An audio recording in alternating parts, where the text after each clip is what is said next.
Schuldig. Jennifer de Vries. Jennifer. Stel je voor, je bent vlogster en je hast ambities. Je was de bekendste shoplogger van Nederland worden. Daar werkt hut on, maar dan wordt in iemand die webcam hackt. Wilst ik dwaande weer met een vloggoe bikinis en mijn omkleiden, koer die persoon bleedfoto's maatje. Ik kreeg een bericht van een of andere griezel die zei: we zullen die bleedfoto's exposeren als je net dost wat wij sissen. Ik wou dus chanteren. Nee, ze hoegden geen geld, ze dwong mij om de wraad van de kledingindustrie te onderzoeken. Allerlei opdrachten moest ik uitvoeren, dat ik heel tijd 24 uur de tijd voor hier. Ze lieten mij zien wat voor wantoestanden er binnen.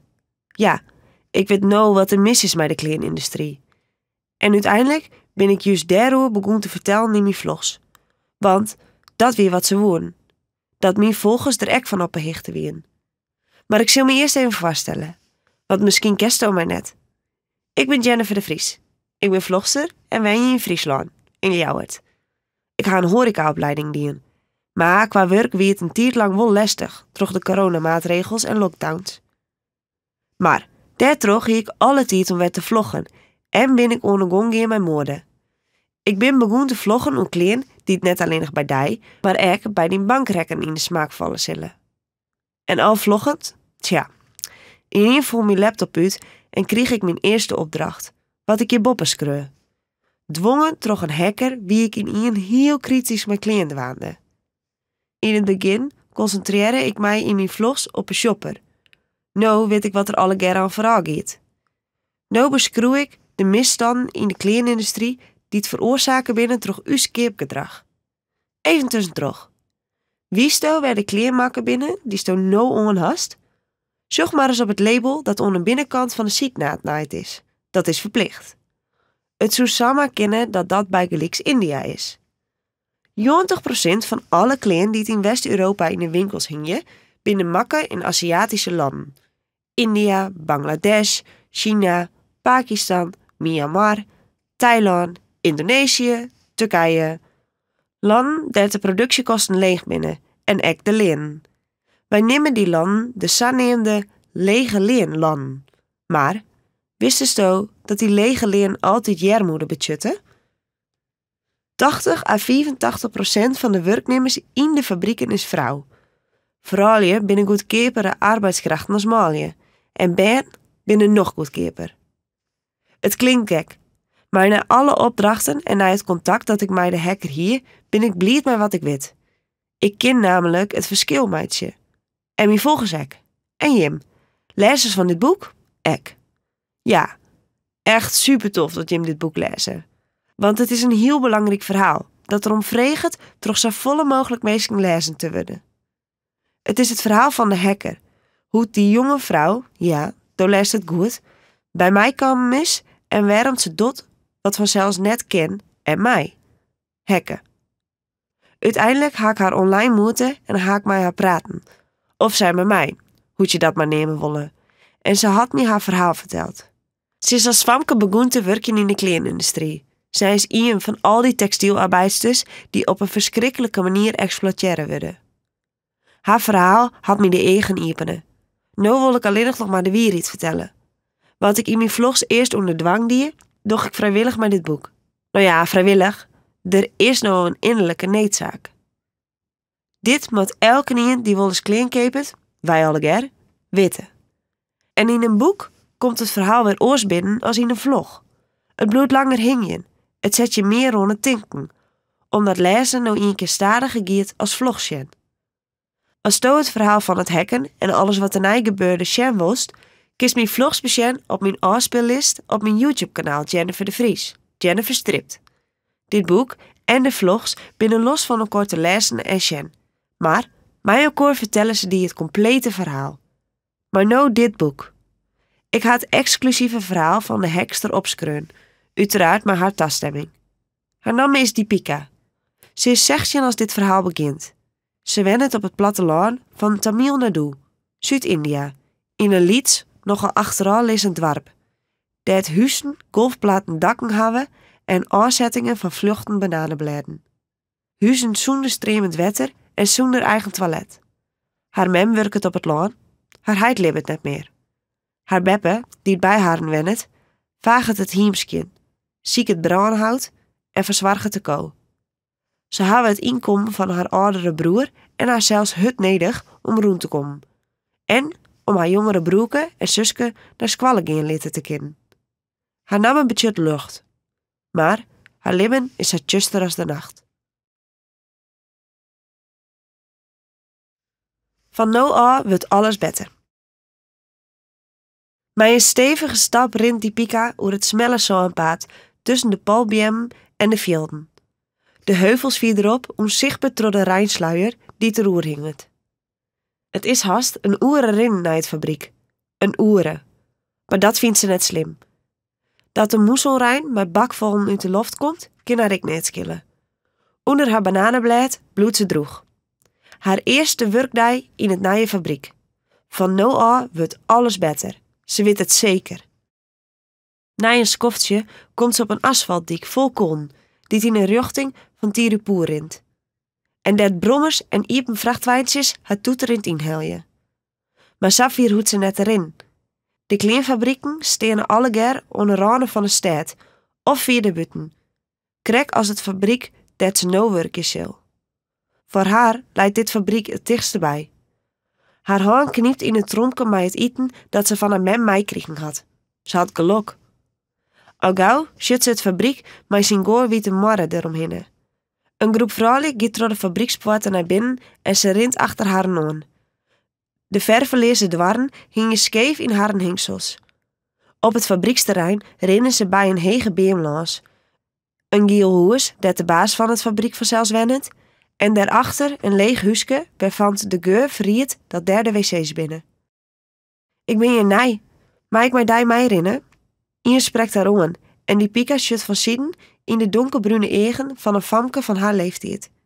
Ze wiebelt mij haar holle. Ja, jer, maar ik ben Joet ek voor het eerst. Dan glimket ze en zeit, ik ben die Pika. En do? Mijn naam is Kavita. Het orenfamke draagt krek als die Pika een wierenlange broek, maar een kurta. Een blouse onder de knibbelsta en een sjaaltje om haar hals.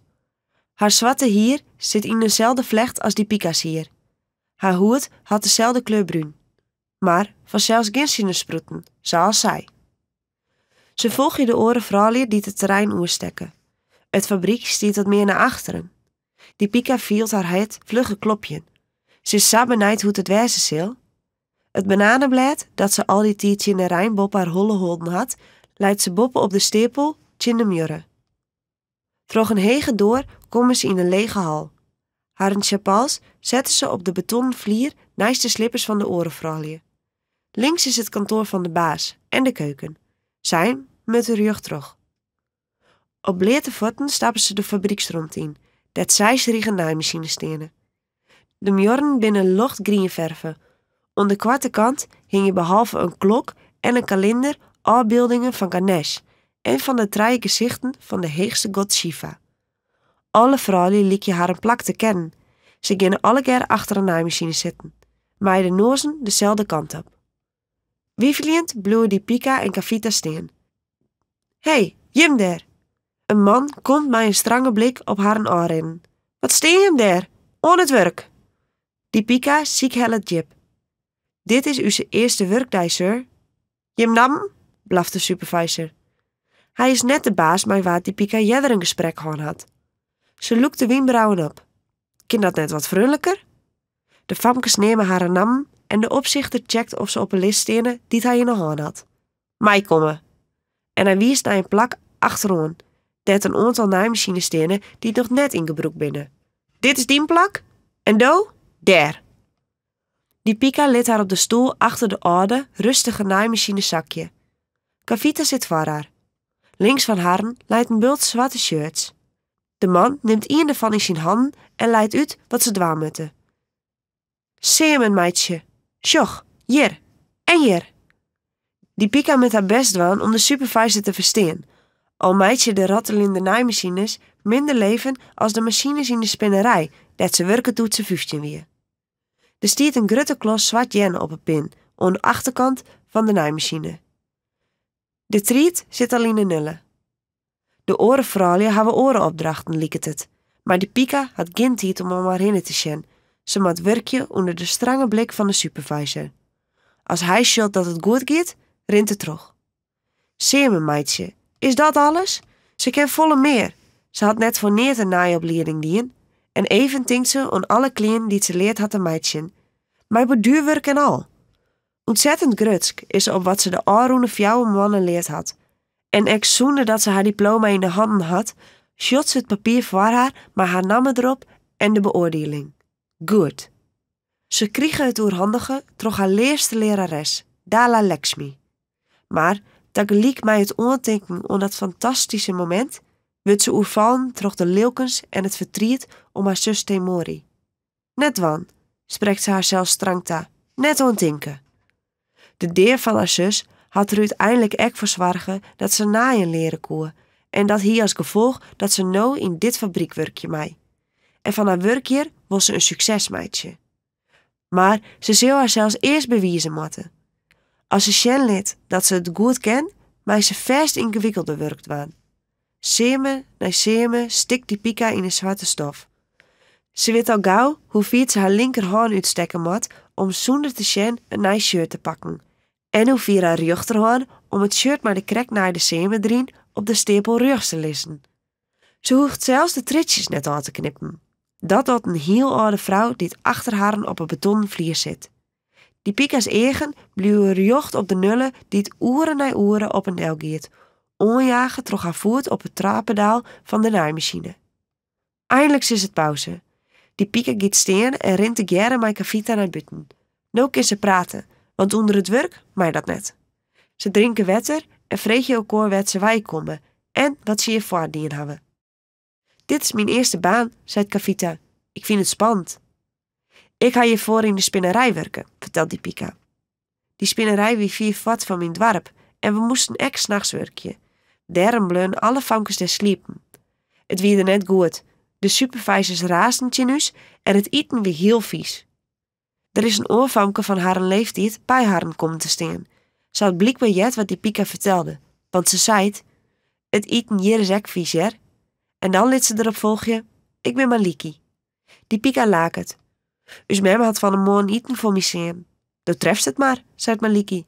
Ik heb van een morgen mijn eigen medicijn sieren moeten, want wat zie je meidje, dat eet ik echt net op. Hoe is het hier? Wil die Pika weten? Maliki wiebelt bij haar hollen. Net goed en net verkeerd, antwoordde ze. Hoe lang werken ze hier al? Vreegt Kavita. Een paar mannen? Maliki's stem eindigt in een vraagteken. Ik weet het net precies. Ik ga al op verschillende plakken werken. Die Pika loekt de wenkbrauwen omhoog. Hoe lang werken ze dan al? Maliki helpt de schouders op. Zoent mijn 11e? En hoe oud bist nou? Zegt ze. Een ier ouder als ik, zei Kavita. Een lieke oud als ik, zei die Pika. Ze mij blied wezen dat ze nog zo lang naar school gaan kennen had, denkt die Pika. Ze weet best dat je pas werkje mij van je 15e a, maar soms binnen ouders zo erem of hebben ze zo volle schulden dat ze net oors kennen als haar een baan aan het werk te sturen. Al pratend is de pauze samen voorbij. Die Pika zou graag langer kletsen willen, maar de supervisor stuurt haar naar binnen. Doch ze is blied. Ze had op haar eerste dag al vriendin makken. Een heel soort seem letter is de volgende pauze en zittend onder de beam praten ze verder. Waar hij hem naaien leert? Vreegt ze. Bij u in het dorp joegen ze cursussen, vertelt Kavita. En Maliki antwoordt, gewoon, in de fabrieken dat ik werken ha. En doe dan? Vreegt Kavita. Ik mocht naar het tailoring center van Safe. Daar ha ik naaien leerd. Ken je hem dat? Nee. Kavita en Maliki schudden mij de holle. Wat is dat? Safe is een organisatie die het bennenarbeid oppakt. Als troch haren uit de fabriek helle wist, kist verschillende opleidingen bij haren dan. Maar ze helpen ek als het een probleem op die werk hast. Die Pika stopt het gauw een hap uit haar lunchbakje in de moele. Ze kan even net verder praten. Safe had haar familie geweldig geholpen en dankzij haar zit ze hier. Veilig. Maar dat is net de betjutting van die namen. Die Pika denkt nee. Wat wie het ek alweer? Oh ja. SAFE staat voor Social Awareness and Voluntary Education.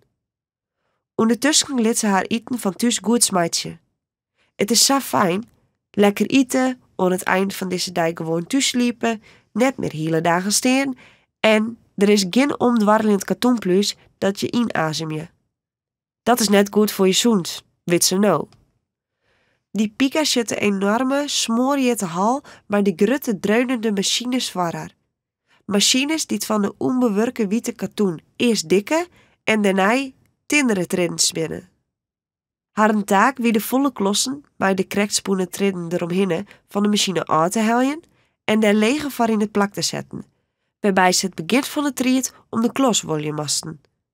Die haar zat dicht bij de bewegende machine wie eng. De hele dag roend ze bij een karken langs de machines om klossen te verwisselen. Daarnaast moesten ze in de gaten houden of de triet net bruts. En als dat gebeurde, moesten ze de treden opnieuw om de klos winnen. Soms wien je zo wurg dat je haast net meer op je voeten staan kon. Temori. Nou denkt ze alweer aan haar zus, die het ook in de spinnerij werken. Ze ziet weer voor haar hoe ze mij het bewusteloze lichaam van Temori heel op haar skutte op het groen van het kantoorke van Mrs. Warden ziet, de vrouwelijke opzichter. Midden in de nacht maken ze haar wekker, omdat er wat wie maar haar zus. Wiel ze wachten op Ama, haar mem waard ek waarschuwen, wie Temori in haar jerm stond. Die Pika skorret maar haar holle heen en weer om de spookbeelden te verdruwen. Ze mocht net meer rondkomen in dat fabriek. En het woes ik heel dan net. Maar toen ziet ze thuis, zonder leem. Daar wie Ama net blied mij, omdat haar mem het leem van Temori ek al missen moest. Ze holp Ama op het loon, maar op een dag kwam haar oudere broer Rajesh, mijn grutnijs. Hij werkt ek in de kleinindustrie, maar dan in een borduurfabriek. Daar ze letters, baan en kleinstickers op een stof naaien. Op zijn werk wie een keer meesten komen, die vertelden over de jochten die het arbeiders hadden. Dat wien dus meesten van Safe.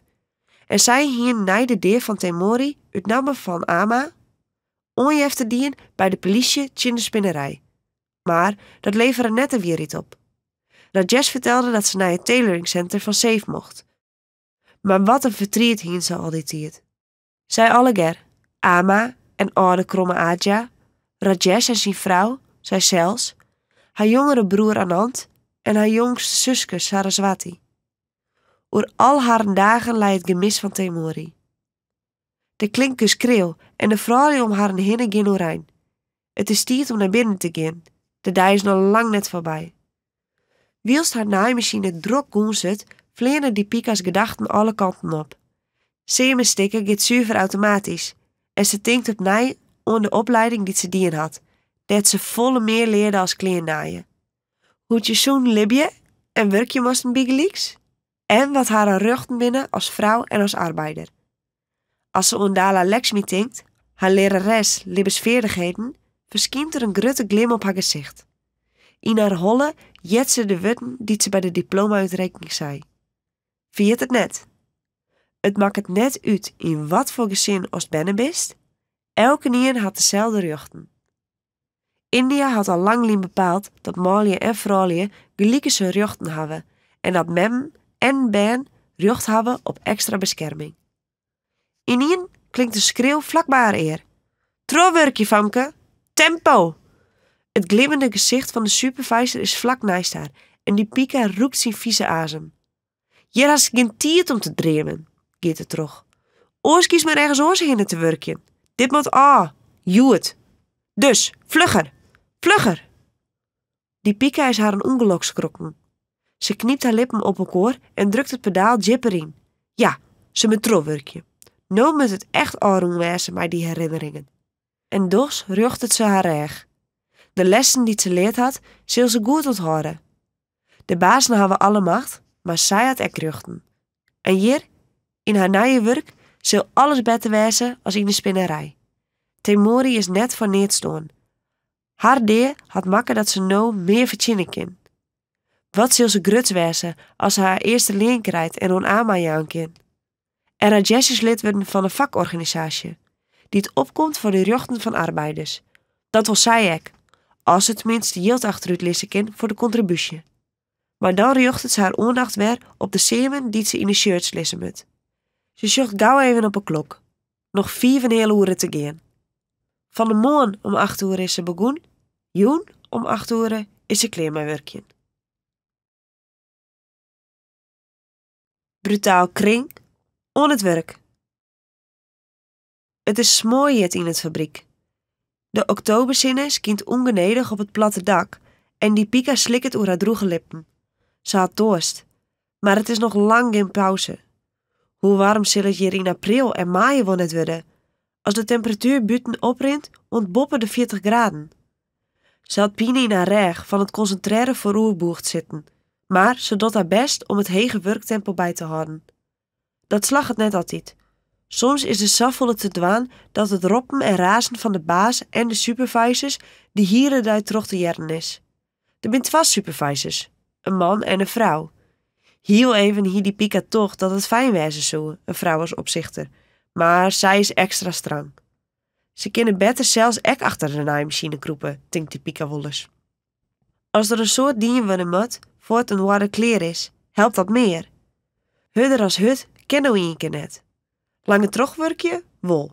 En dat moeten ze dus geregeld waan. Die Pika maakt het soms dagen van 16 uren. Dan moet ze verplicht oerwerkje. Dagen die ze alleen nog maar volhoudt terug te denken aan het extra inkomen dat het oerwerk oplevert. Ama had het jild zo hut nedig. De hier van haar huske, het eten, haar kleen, de squallen van Anand en Saraswati, de dokter of medicijn als ze die nodig hebben. Het is alle zo duur. Daarom giet ze net met de bus. Al had Rajesh een eigen huishouden toen te trouwd is, hij houdt nog altijd een pad van zijn leen aan Ama, wiel ze weet hoe graag haar sparrie wil voor een telefoon. Daarvan libben ze, plus van wat Ama op het loon verdient.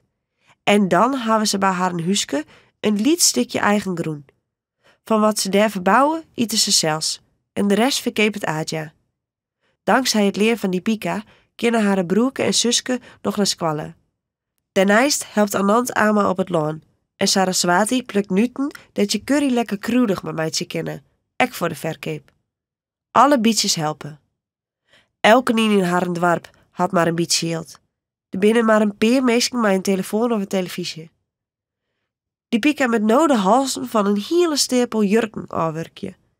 Ze had net alleen nog toast, ze moet ek nodig naar de wc. Ze had een kramp van in de buik. Wat is er aan?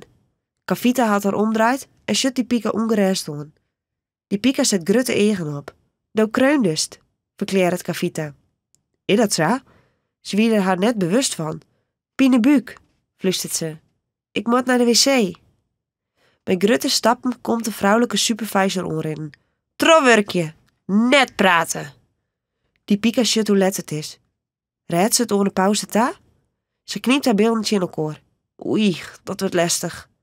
Hastig loekt ze de hals van de jurk onder de iver op een delgeerde nullen terug. Alsof de tiert zou hudden giet. Ze scoort te vol en prompt giet het mis. De tricostof rimpelt. Er ontstiert een knoop en de triet brekt. Die Pika knipt de triet terug en loekt de jurk met moeite los. De vrouwelijke supervisor stiet voortendadelijks naast die Pika en begint te roepen. Fout! Het gaat fout! Ja, dat wil ze zelfs ook wel. De vrouw pakt de stof op en smiet die in haar gezicht. Deze jurk is verlen. Dat kost het geld. Ik jou het terug aan de baas. Die houdt het in op haar salaris, begreep die Pika. Ze shut weer op een klok voordat ze de volgende jurk oppakt. Haar eer valt op de afbeeldingen van de goorden aan de groene morgen. Ganesh, help mij bij dit lippen. Haar machine raast en de kramp in haar buik wordt slimmer. Op een bepaald moment houdt ze het net meer uit. Ze komt doorheen en rent hastig tussen de tafels bij naaimachines terug. De vrouw liet op. Het snorren van de machines wordt even wat minder. De supervisor schreeuwt, maar die liet ze schreeuwen. In de voorhaal shit ze gauw haar chapals aan en draaft naar buiten. Naar het huisje bij de wc's. Ze scoort de doorriepen en liet haar broekzakje. Pff, krek op die het. Heel even is ze alleenig. Al is ze om joen terug stank en smorgens, ze gunt haar zelfs een paar seconden extra rest voordat ze de doorriepen docht en naar buiten stapt. Bij de ingang van de fabriekshal stiet de supervisor met haar horloge in de hand. Ze had klokt. 3 minuten, biedt ze die Picata. Onder het werk net naar de wc. Zo zijn de regels. Ik moest echt heel nodig, ma'am. Daar is de pauze voor. Hup, brutaal kring. On het werk. Gauw giet de Pica naar binnen. Met trillende handen giet ze achter haar naaimachine zitten, maar haar buik viel verrommen. In de pauze komen Kavita en Maliki bij haar staan. Met grote slokken drinkt die Pica van het water dat ze tappen had uit een grote rede plastic vaas die het voor haar bedoeld is. Het is heel warm. Nou moest ze erom denken dat ze net te volle drinkt, want oors met ze te gauw weer naar de wc. De pauze is nou net voorbij als de supervisor naar buiten komt. Domus mij, naar binnen, on het werk, snauwt ze. Het verwondert die Pica net. Altijd als ze tussen terug naar de wc gaan, wordt het van haar een pauze aanlutsen.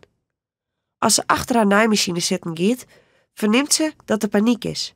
De baas, die het haast nooit te zien is in het fabriek, stiet te schreeuwend in de supervisors.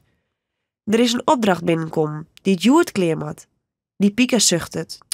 Dat wordt voor de zoveelste keer een extra lange dag. Als de oren vrouwelijk binnen, wordt het naaiwerk dat ze mij onder gang binnen onder kantlijn. En krijgen ze alle keer een pad van de nieuwe opdracht.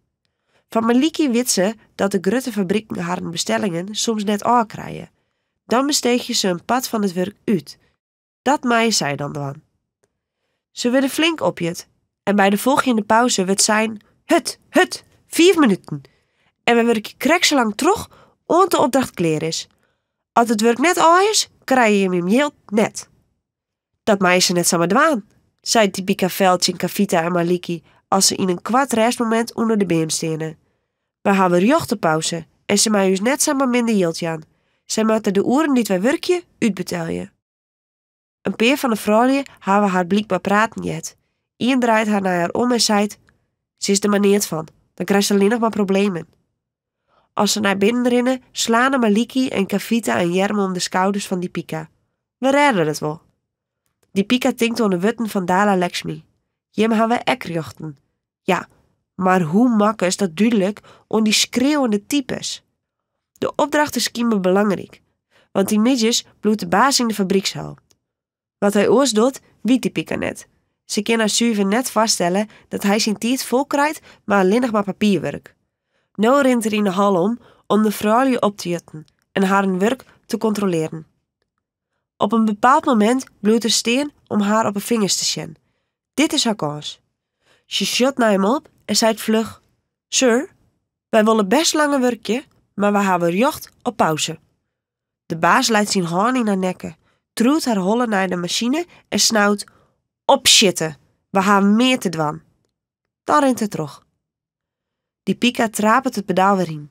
Het liek het als gerne de naaimachines vernietigen te keer als oors. Haar magen begint te rattelen. De dag is nou langer als normaal. Voor 1 keer iets ze mij uit de keuken van het fabriek. In de vaste hal gaan ze maar de skonken kruist op het groen zitten. De bananenbladen die het uitdeeld worden, listen ze voor haar. Een oudere man had een amer on een riem om zijn middel.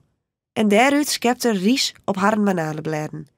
Daarna komt er een tweede keer los, met een ooramer, dat een groenteprakje in zit. Maar haar vingers minkt die Pica de ries en de groente en brengt ze de eerste hap naar haar moeder. Maliki had gelijk, het smaakt nergens naar. Snap je hem nou dat ik extra betiet van bed al gaan om eten te zien? Samen uit het neerdwij begint Maliki te vertellen. Doet ik alweer stoor us mem. Ik weet je nou met us heid, mijn broers en us spaken. Morgens om 4 uur ga ik van bed. Dan hel ik water en zie ik eten en vaar ik de vlier. En om zo'n uur ga ik op een paard. Ik ging gelukkig een ei met de bus. Ze eten zwaaiend verder, alsof ze te wurg binnen om te praten. Och, en besteden haar levens net alle ger uit je slag en zo'n dagen in een week het werkjen? Ze hebben de ries amper op, of ze weer naar binnen komen jaren. Het werk moet a. Ze gaat het die in, die uit. Die Pica valt a, troch al het ridden en het hudde werkjen. Als ze haar leen krijgt, rekt ze mij help van Rajesh alle uren nij. Maar het is ingewikkeld en ze is er net wist van of het klopt. Soms denkt ze dat ze net alle oerroeren betellen krijgt. Wel krijgt ze het minimumleen en dat is meer als dat ze in een spinnerij verdienen. De bonus die het haar beloofd wie na 3 jaar werkjen, had ze nooit kregen, omdat ze voor die tijd voortgingen. Een enkele keer komt het voor dat er geen werk is en op zulke tijden wordt ze onbetellen naar huis gestuurd. De eerste keer dat het haar ook kwam, wie de Pika bliet. Zo vaak krijgt ze net een vrije dag. Maar zo gauw ze betocht dat ze dan echt geen geld kregen, wie het die maar de feeststemming. Als ze na zijn dag weer komt in de fabriek en ze om haar heen zocht, bloeien de naaimachines werklees steen. Sommige vrouwen hebben oorwerk zocht. Gelukkig ben Kavita en Maliki er alle keren weer. Dat oerwerken is haast gewoon. Eén keer had die Pika weigeren en daarna wie ze er wist van dat ze kwatte waard op haar leen. Razend wie ze. Maar hoe kan ze opkomen voor haar jochten? Hoe kan ze ervoor zorgen dat de bazen naar haar luisteren? Rajesh zal het melden bij het vakboen, had er zijn. Op een dag stiet de baas haar op te wachten met de gebroekelijke meedeling. Er is een extra opdracht. Trouwwerkje, want alles al is. Die Pika gaat achter haar naaimachine zitten, maar in de pauze rent ze vastbered naar het kantoorke van de baas. In de doorriepening bloedt ze steen. Het is hier minder jet als in de fabriek zelfs. Bob in zijn holle draait de ventilator en er stiert een kanne kokosmolken op zijn bureau. Ze slikken door haar barsterige lippen, die ze droeg binnen als de groen in de simmer. Sir? Noatsk zucht erop. Wat? Hij zei net dat ze erin komen kan, maar lieke goed doet ze 2 stapjes naar voren. De vijandige blik in zijn eigen maakt dat ze net verder dwart erin. Ze leidt haar handpalmetje in elkaar. Vanakam, Aya. Ik groet je jou, mijn heer, zei ze netjes. Wat? zei ze weer.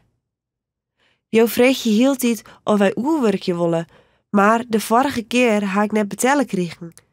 Wij hebben jocht op extra yield. Ik wil jou vreegje of jou daar beter naar je willen. De man hield met beide handen een klap op de boeken voor hem. Sjoch naar al die boeken. Die klop je altijd. Hoepel je op. Hoe dwars door je te komen met meer te vreegjen. Geen aan het werk. Famkes zonder weerde. Die Pika leven. Ik moet even met die praten. Die Pika draait haar om naar Ama. Het is een van haar zeldzame vrije dagen en ze hebben te gerne haar een huisje maken, de pan skeren en haar een sliepmatjes uitkloppen.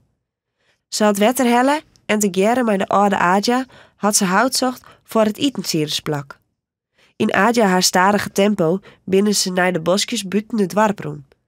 Daarna hebben ze haar een ries eten en nu had ze krekt een toekje van de neembeen voor haar een hoes afsnijd om haar tosken met skin te matchen. Wat is er aan, Ama? Die Pika gaat naast Ama onder het aardak voor haar een huisje zitten. Moet ze nou nog meer dwaan? Ze woe haar vriendinnen uit het dorp opziekje. Ik geef maar mijn gedachten vooruit, zei Ama. Deze mannen is haast voorbij. En als de mannentij begint, dan wist het dat, aan het begin van het nieuwe jaar, een geustige man is om te trouwen. Ama zucht haar treurig aan. Die Pika weet dat ze nou allebei aan Temori denken.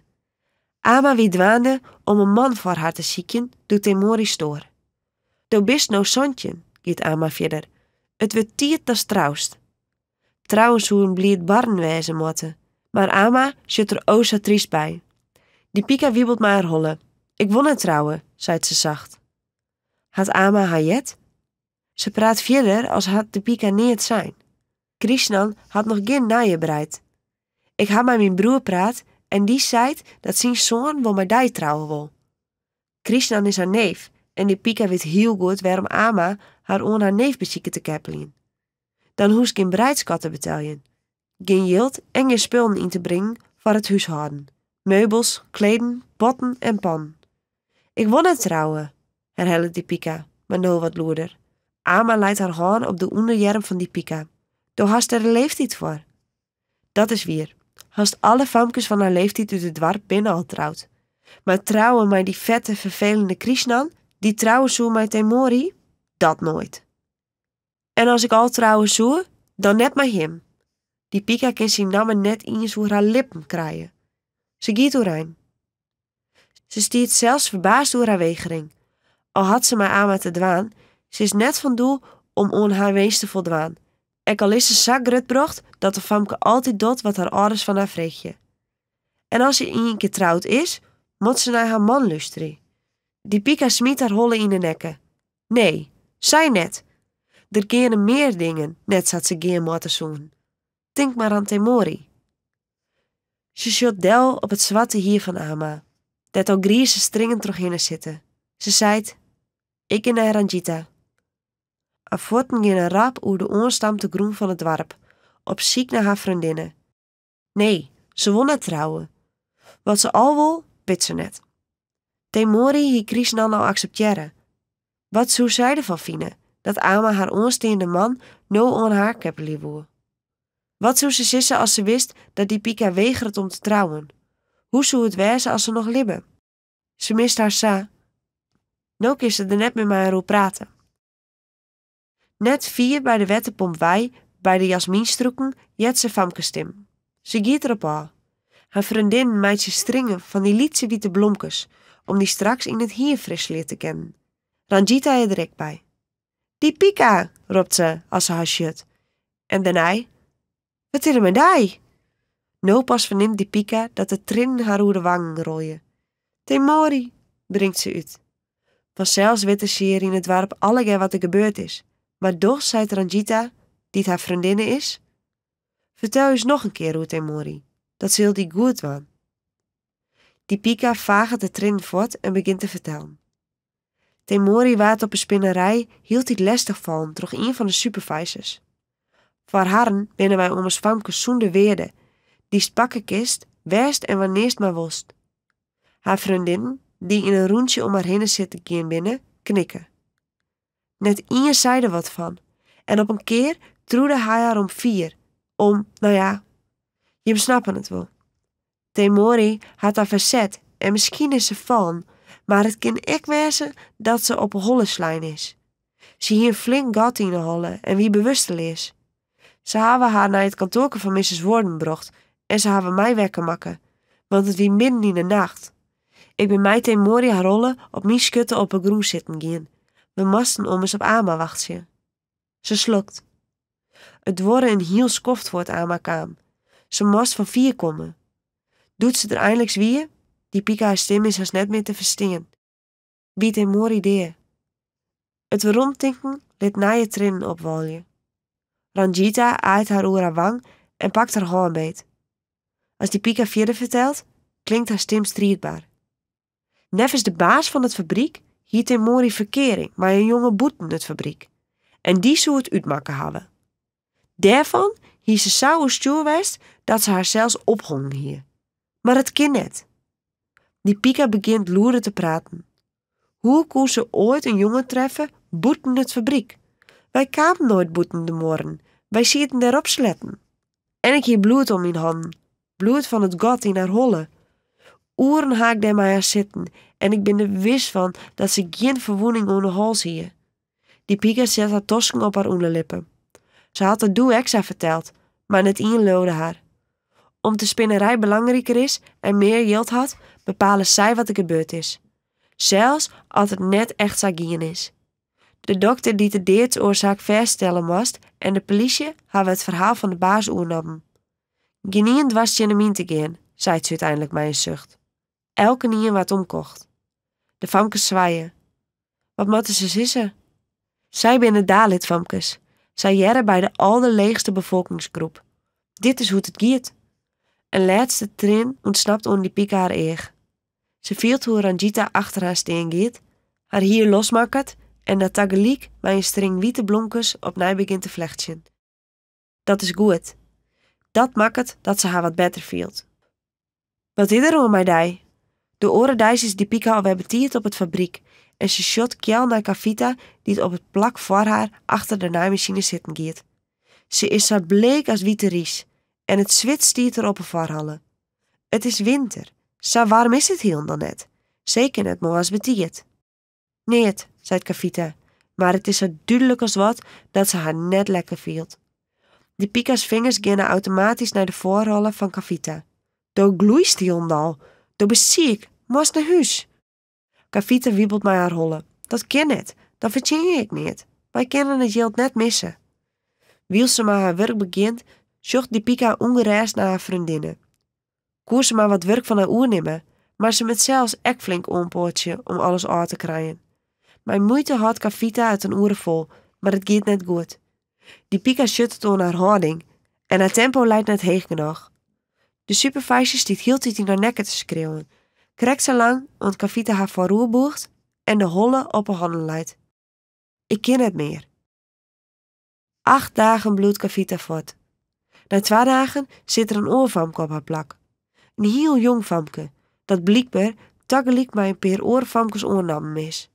Ben binnen het nog, denkt die Pika. Ze zitten verspraat door de hal en ze moeten nog een soort leren.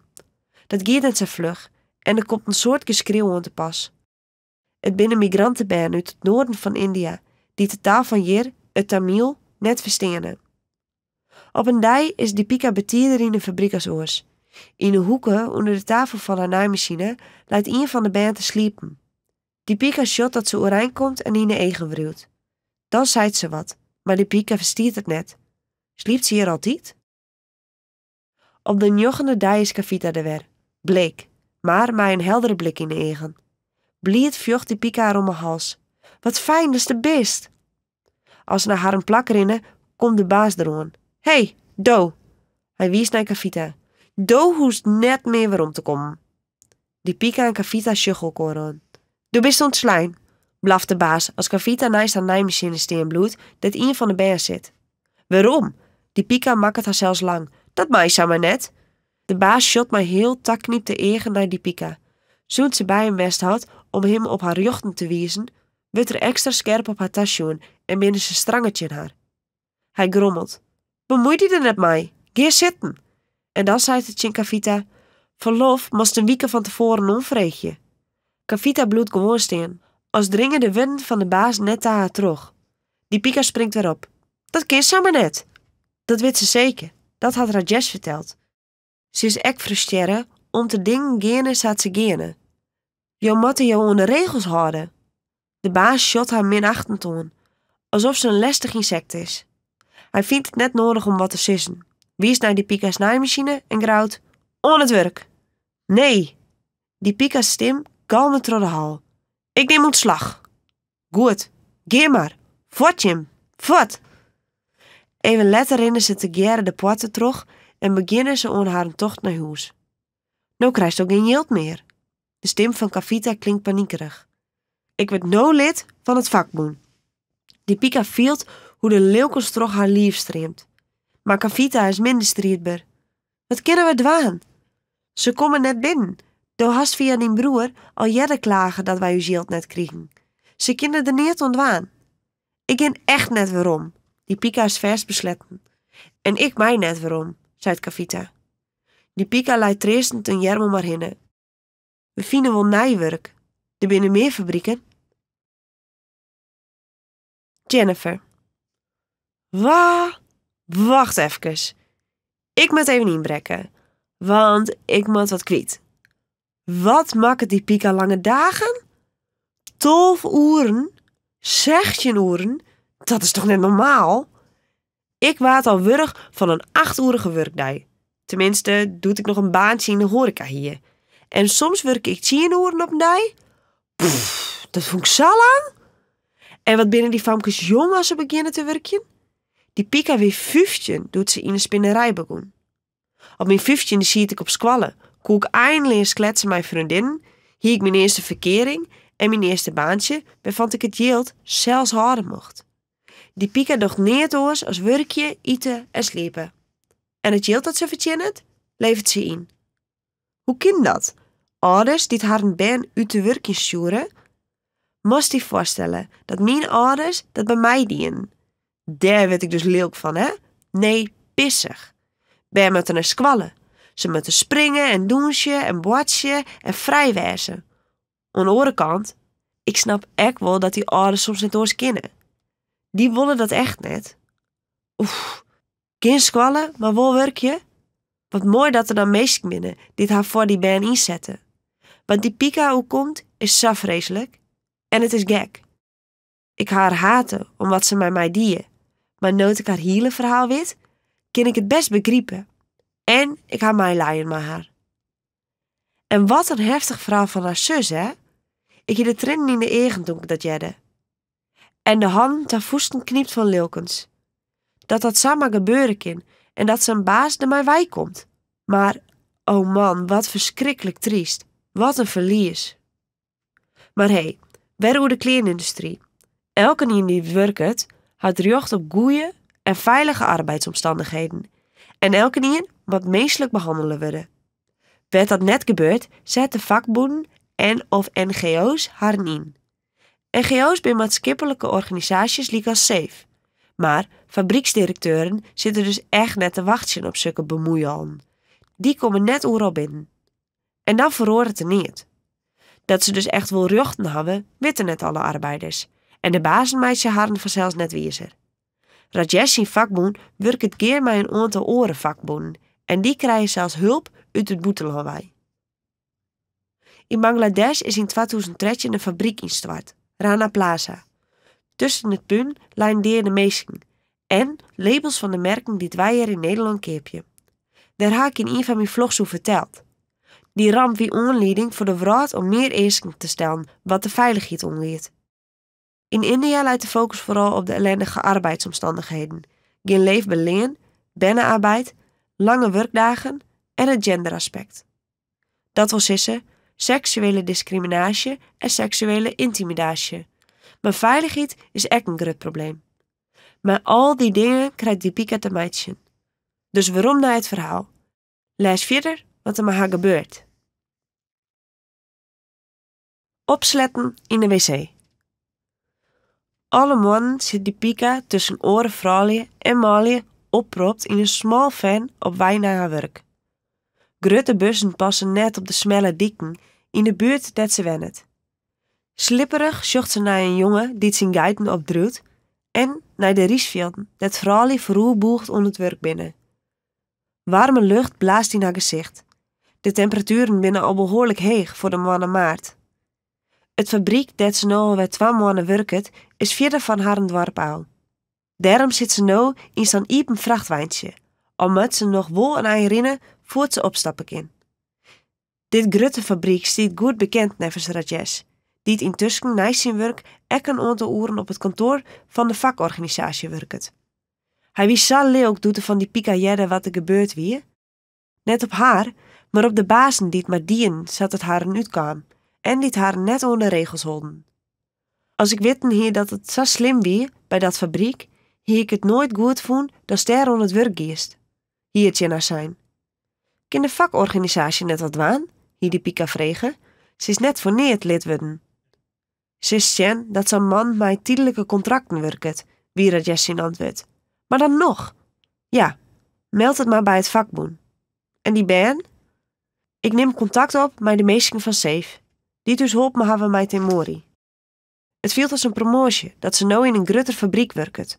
De Gerre met Rajesh had ze zien dat de papieren in orde binnen. De hal is grut en jocht. Dat werkt noffelijk. En er is airconditioning. Al stiet hij net altijd om. Er werk je meer arbeidsters en zelfs een peermalje, die in een aparte ruimte de patronen tekenen en de stof knippen. Daarna binnen de vrouwen onder beurt. Ien naait de losse ponen aan elkaar. De volgende zet de mouwen erin. Weer oren nog de ritsen of de kragen en de laatste naait de labels erin. Als elk sinus er een had, binnen het complete klein werden. Het is leuk om die hingjen te zien onder de rekken vlak bij de deur. De jurkjes, de shirts, de jassen. Ik dreamde van om op een dijssokken klein heel nog zelfsmeidje te kennen, zei ze in de pauzetje in Basanti. Het famke maar waar ze een frunskipsletten had. Stel die voor, dat is de stof zelfs uitziekje kist en dat is alles zelfs meidje meist. Een complete broek of blouse. Wat zou dat mooi wezen. Basanti laakt het haar golle lights. Maar wat ze daarna zei, is absoluut net om te lightjen. Ik dream net meer. Er valt niks te dreamen. Basanti werkt als helper. Ze krijgt alle dagen een orentaak. Stof onjan voor de knipper, naaigoed overwerkje, de vlier vaaien, kleren opteren en inpakken. Hele dagen stiert en rinsen. Die pika shut erom. Du zoest een opleiding dwaan moeten bij het tailoring center. Zal ik voor die vreegje als de rinnekest? Er verschijnt een glinstering in de egen van Basanti, die te jaren net wie. Die Pika zucht het. En haar eigen dream? Die moet ze koesteren. Of, als ze verstandig is, uit haar holle zetten. Ek hier binnen de dagen lang en leidt het werktempo heeg. Ze moeten een bepaald aantal semen of mouwen of kragen in de oren heljen. En er binnen liege goed schreeuwende en skellende supervisors die het werktempo bepalen. Dat jet zeker zo. Maar, oerwerk is een uitzondering. Ze maken hetzelfde dagen die het langer binnen als dolle voeren. Maar krijg je het, vlak voor het Dwarpsfestival, dat die Pika al 10 naar uitschut, wordt de druk extra opvierd. Hudder, hudder! De baas rent schreeuwend tussen de riegen naaimachines terug. Het moet aan! Dan bloedt het fabriek hiepen. Als het werk net aan is, maar ik niet naar het festival. Die Pika schrikt. Wat? Maar dat ken het. Elke nien krijgt vrij voor het eerlijkste festival dat oer een paar dagen begint en dat meesten uit de 4 omkrieten naar tak komen om te eten en willen te meidjen en om elkaar te moetjen. Ze had er sas in aan om haar vriendinnen Indira weer te zien. Indira die het krek als zij in de spinnerij werken en die ze letter in het tailoringcenter werkje kwam. Al wennet ze in een oordwarp, ze zal naar het festival komen, krekt als Kavita. Ze is zo benijd hoe het met haar gaat. Maar nu moet ze haar aandacht bij het werk houden. Kist ze nog harder? Ze verneemt dat de baas en de supervisors zenuwachtig worden. De naaimachines rottelen in een heeg tempo en de gezichten van de vrouwen om haar heen stenen strak. Oh, daar is die griezel weer. Er is een supervisor met een snor en een lange zwarte hierlok die het oer zijn voorhalen valt. Die het heel vaak bij die Pika in de buurt hing in bloed. Ook al werkt het zo goed en vlug, hij vindt het nooit goed. Hij stiet altijd te dicht bij haar en als ze wat zeit, schult er haar net in de egen, maar stwarret er naar haar borsten. Soms leidt hij zijn hand op haar reg, die dan leger en leger gaat, onder uiteindelijk op haar billen leidt. Die Pika slacht die hand van haar oor en een laken eruit te hichten. Ze had haar als klagen bij de baas, maar die stuurde haar voort en verbeer haar om nog eens in zijn kantoor te komen. De snor gaat extra met de oren jonge werknemsters om. Het famke voor haar liet hem begin en sjocht glimkind naar hem op. Tjen haar schreeuwt er minder en hij zei er niet van als ze tussen trog wetten drinkt. Nou hier met de snor in haar eer. Ha, werkjes is sto, dat is wij hem famkes goed voor binnen. Die Pika zet haar tosken op haar onderlip en doet wat ze ken. Nog 3 dagen, nog 2, de laatste dag. Komt de opdracht goed aan? De baas schreeuwt nog altijd en in ien zei er: elke nieuw moet werk komen. En wat dat net doet, wordt vregen om ontslag te nemen.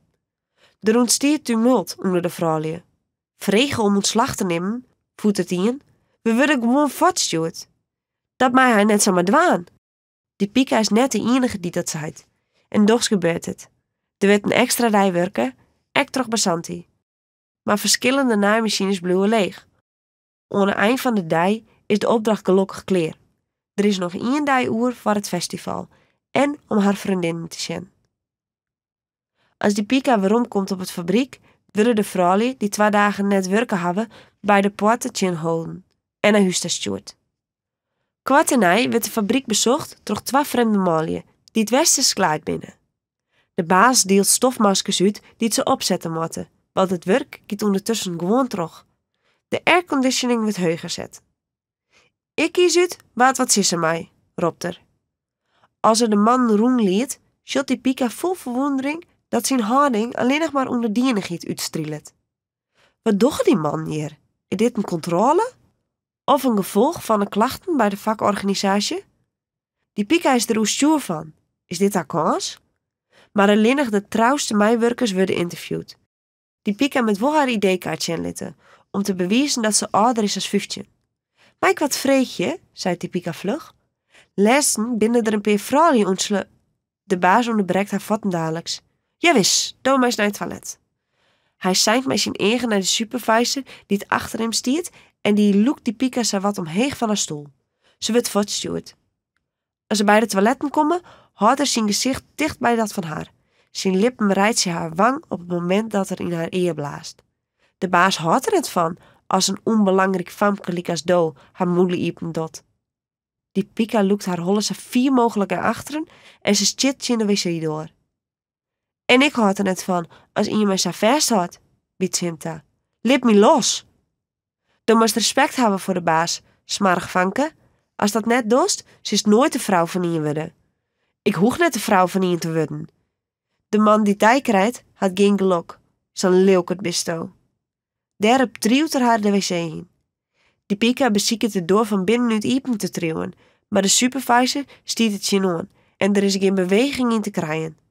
Ze zit opsletten. Wat nou? Waarom meist ze net wat zissen? Ze had toch haar jochten, als vrouw en als meesk? Ze moeten fatsoenlijk behandelen worden en de supervisors moeten maar haar worden en handen van haar lief afbluwen. Waarom wil ze je wijs stoppen? Klopt het wel wat ze leerd had? Maar dat kan ze net lopen. Haar broer Rajesh zei om eens hetzelfde. Ze willen exploiteren.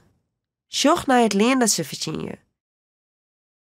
Ze kinderen pas uit als de beziekte vat is. De supervisor loekt dat je in de mond, zo gauw ze de doorriepen dot. Ze moet hem van haar aantreeuwen om de los te kennen. En ze krijgt straf. Ze moet 60 mouwen in een uren in elkaar zetten, wiels 40 amper te dwaan is. 60! Dat helpt ze nooit. Ze weet nou al dat wat ze net aankrijgt, inhouden wordt op haar leen. De dagen worden weken en de weken worden man. Soms vreegt die Pika haar aan als ze net ergens oors werk ziekje zal. Maar hoe weet ze wat het goed is? En of het er goed bloedt? Ze weet intussen dat de vakorganisatie echt net altijd succes had. Ze zet haar tosken op elkaar en werkt terug. Is de airconditioning soms stikken? Het wordt jit. In maai is het geregeld boven de 40 graden buiten en binnen. Ze is wel wat wend, maar nu rent het zwit haar in strieltjes hoe de reg. Op een van haar zeldzame vrije dagen zit ze te puffen onder het aardakje van haar huis. Het werk is gelukkig kleer. Ze wielt haar zelfs koelte aan mijn palmtoeken. Ze had net eens de energie om haar vriendinnen uit het dorp op te zieken. In de vierte jet ze rumoer. Is het daar net een beetje te warm voor, denkt ze? Maar dan jet ze haar nam, die van Ama en die van haar. Ze willen roppen terug een paar jongens die het vooruit draven. Wat is er aan de hand? Ineen zult ze een groep malen en vrouwen uit het dorp haar kant op komen. Ze ondersteunen iemand die tussen haar inrint. Of rint, het is meer strompeling wat er doet. En die man is Rajesh! Die Pika springt doorheen. Ama, kom gauw! De jitte is vergeten. Ze vlucht naar hem toe. Haar hart boenzet haar liefast uit. Hij zit onder het bloed. Rajesh! Ze gaat naar hem toe, maar de groep wiekt net van zijn zijde. Hij zocht haar aan en zei, het gaat goed, ja? Ama komt loodgolend onrennen. Rajesh, mijn jongen! Ek Adja komt op haar kromme skonkjes onwaggelen. Die Pika, gauw, skinnen doeken en wetter, commandeert ze. Voor het huis zakken Rajesh op een stoependel. De baan en een part van de verwoekselen bloeien op een afstand steen te sjen als Ama en Adja zijn verwoeningen skiermeidje. Adja leidt de kroeden op en Ama squat een oude, maar skinnen blouse in repen en wollet die als verbaan om zijn jerm en om zijn holle. Die Pika had wetter voor hem inskoken, dat hij mij grutte slokken opdrinkt. Dan begint Rajesh te vertellen. Het wie zo verschrikkelijk jit, ik ben te zwemmen gaan in de pool. De pool? Maar dat is verbeen voor Dalits. Die Pika schrikt ervan. De pool is bestemd voor de Shudras, de onderste kasten, en net voor harrengroep, de kasten lezen. En als er dan toch zin giest, is het goed mis. Ik wil ek aankwolje, giet Rajesh verder. Ik wil net terug de oren hindoes als minderwaardig zien worden. Die kasten binnen net meer hildig. Die Pika zocht om haar heen. Waar jaren zien worden alleger? Haar broer is dapper, maar ek onverstandig. Soms kist net samen loet op uitspreken. En al binnen de kasten officieel afskaft, elke in libbet nog nevens de oude regels. De kastentest in binnenbist bepaalt in lippen. Dat haast maar te accepteren. Ze weet dat de wetten verhoren binnen, maar voor de meeste mensen maakt het dat niet uit. Zij willen net maar harren, kasten lezen, in aanraking komen. En toen waren de Shudras leuk, gaat Rajesh verder. Nou is het wetten versmargen, zijn ze, en doe hebben we vochten. Doe bist in een koerslijn, zus bedoelen, denkt die Pika. Haar broer had de woorden amper uitsprutsen of er ontstiert alweer opsquar. Dis keer onder de tailleres. Een politieman dringt hem tussen de dwarpsbewoners terug naar voren en komt op Rajesh aan. Mij komen. Hij pakt hem bij de jermen en ze verdwijnen, een klaaiende Ama en Adja achterlittend. Een dag later is hij nog net waarom. Als die Pika uit haar werk komt, giet ze in het hoekje van haar huisje zitten dat ze inrichten hebben voor de godinne Mariamman. Om daar net in de tempel van het dorp komen maaien, hebben ze haar een eigen huisalter met verschillende afbeeldingen. Eén is haar favoriet, die mij de gouden strielenkrans om de holle van de godinne. Die Pika stwaart naar het vriendelijke gezicht. Gewoon wij wordt ze de kalm van, maar dit keer bloedt haar hart onrustig slaan. Die Pika leidt haar handje in de koron en boegt haar holle. Mariamman, help us, bescherm Rajesh. Een paar dagen later is haar broer er weer, zonder verband, maar met oren op kwasten en blauwe plakken. Hij zei het niet, maar eet en drinkt als had er dagen niet gehad. Daarna gaat er op ziek naar nijwerk, maar geen wil hem aannemen. Als weet elke nien dat er een paar dagen gevangen zitten had. Zijn heegzwangere vrouw is poer en er is ek geen extra geld meer voor Ama. Bang wachtte die Pika aan. Moet haar lietse broer nou werkje? Of aan Nante Saraswati allebei? Zie je zo volle hoop aan dat zij langer naar squallen kon? Breidskot. Toen best 18 worden, die Pika. En de mannen taai komt eraan. Ama zit in de hoksen bij het vuurplak en leidt wat van het hout dat die Pika en Adja bij elkaar zocht hebben op het vuur. In de ene pannen prottelt de ries. In de oren sieren de tomaten. Een eindje verderop stiert haar een ko, loom jerkoogend naar haar te zwarren. Die Pika shut op. Een heel ier had Ama het net toe trouwen gaan. En nou? Ama gaat terug op steen en truwt haar hand naar onderweg. Ze schuggel koron. Ama shut de wurg en oud uit, denkt de Pika. En misschien is dat de reden dat ze er mij instemt om kennis te maken met Subramani. Een jongen uit een oordwarp, die in de carwash werkt. Hij komt op bezieten met zijn ouders. En Ama en Adja hebben oza haar best dien op het eten. Op haar mooist kleid stiert die Pika de ouders op te wachten voor het rituele welkom. Met een schaal vastgeplukte bloemen en 2 komkes. Eén met sandelhoutpoeier en één met vermiljoenpoeier. Ze stekt haar vinger eerst in de vermiljoen en maakt ermee een rede stip op de varhallen van de heid. En daarna doet ze hetzelfde, met het lekker roekende sandelhoutpoeier. Daarna houdt ze de mem en haar zoon hetzelfde eerbewijs. Ze hebben stonden leend voor Subramani en zijn ouders. Zelfs gaan ze op het stoepje voor het huis zitten. Subramani shut haar net aan. Hij houdt zijn blik continu op de onstampte groen onder haar voeten. Zijn handen binnen smarrig. Zijn naels hebben zwarte randen. Zijn zwarte hier hing het, krekt als zijn schouders, treurig naar onderen. Die Pika kan niet aan deze jongen betinken wat haar bevalt. Ondertussen praten de volwassenen over haar bruidskot. Ama som het op wat ze haar dochter Maya aankin.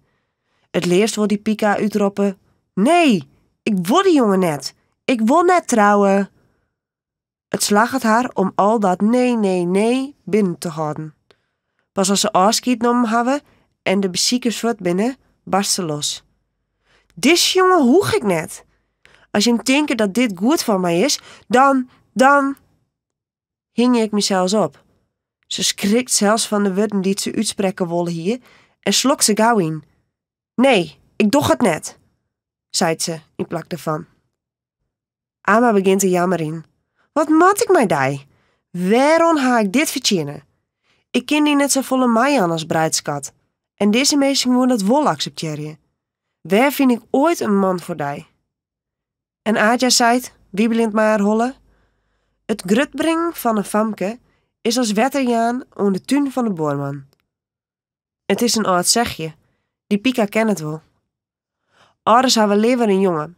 Dan krijgt er een dochter bij die het geld en spullen voor het huishouden meebrengt. Een famke kost het alleen nog maar geld. Ik ging gewoon trouw mijn werkje, zei Setje Ama en Adja. En daarna rent ze bij haar wij. Ze moet even alleenig wezen. Ze weet dat Ama maar een beetje geld sparen kan voor haar bruidskot. Zou het correct redden, de periode dat Rajesh naar bemiddeling van 7 opleiding ter elektricien dien had. Dat wie voor die Pika een reden om haar rustig te houden op het werk. Geen klacht kwam meer door haar lippen.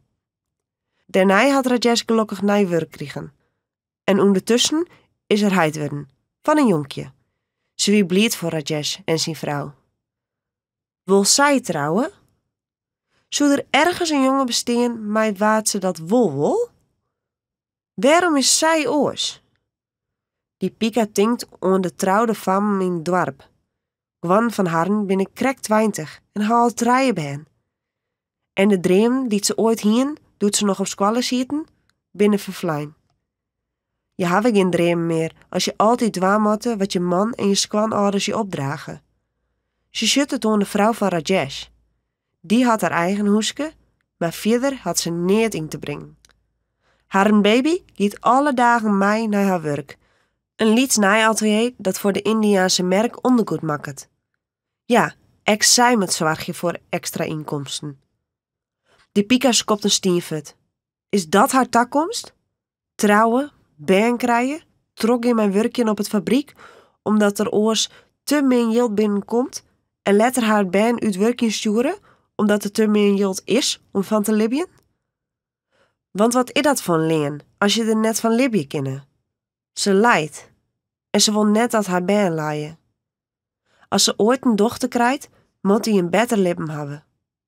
Al rint is die Pika bij de wetterpomp aankomen, dat de meeste mensen uit haar dorp wetter helje. Ze maakt een komke van haar hand, dat ze wetter in rinnen liet. Maar waarom zou zij een baan willen? Zodat dat letter haar inkomen aanvullen kan? En waarom zou ze het zelfs net beter krijgen kunnen? Andere vrouwen kunnen dit accepteren. Zij net. Zij wil wat oors in dit leven. Opnieuw shot ze Dala Lakshmi voor haar, de lerares die het met zwaaiende voesten vertelde dat zij van Weerde is.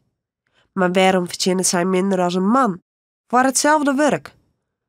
Alle meesten hebben jochten. Vrouwen, Dalits, de kasten boppen haar, de kasten der boppen, elke nien. Die Pika rent naar de ranen van het dorp en rjocht het haar blik op de heuvels in de vierte. In nien liek het of Temori naast haar stiert. Ze mist haar nog altijd. Alle dagen doet het zeer, maar nu is ze even heel dichtbij. Temori glimkt naar haar. En het is krek als zei ze: Mooi zo. Viel maar dat leuk bist. Het zal die sterker, meidje. En ik zal die helpen. Een heel skof bloed die Pika steen. Pas als haar magen begint te rattelen, gaat ze weer om naar huis.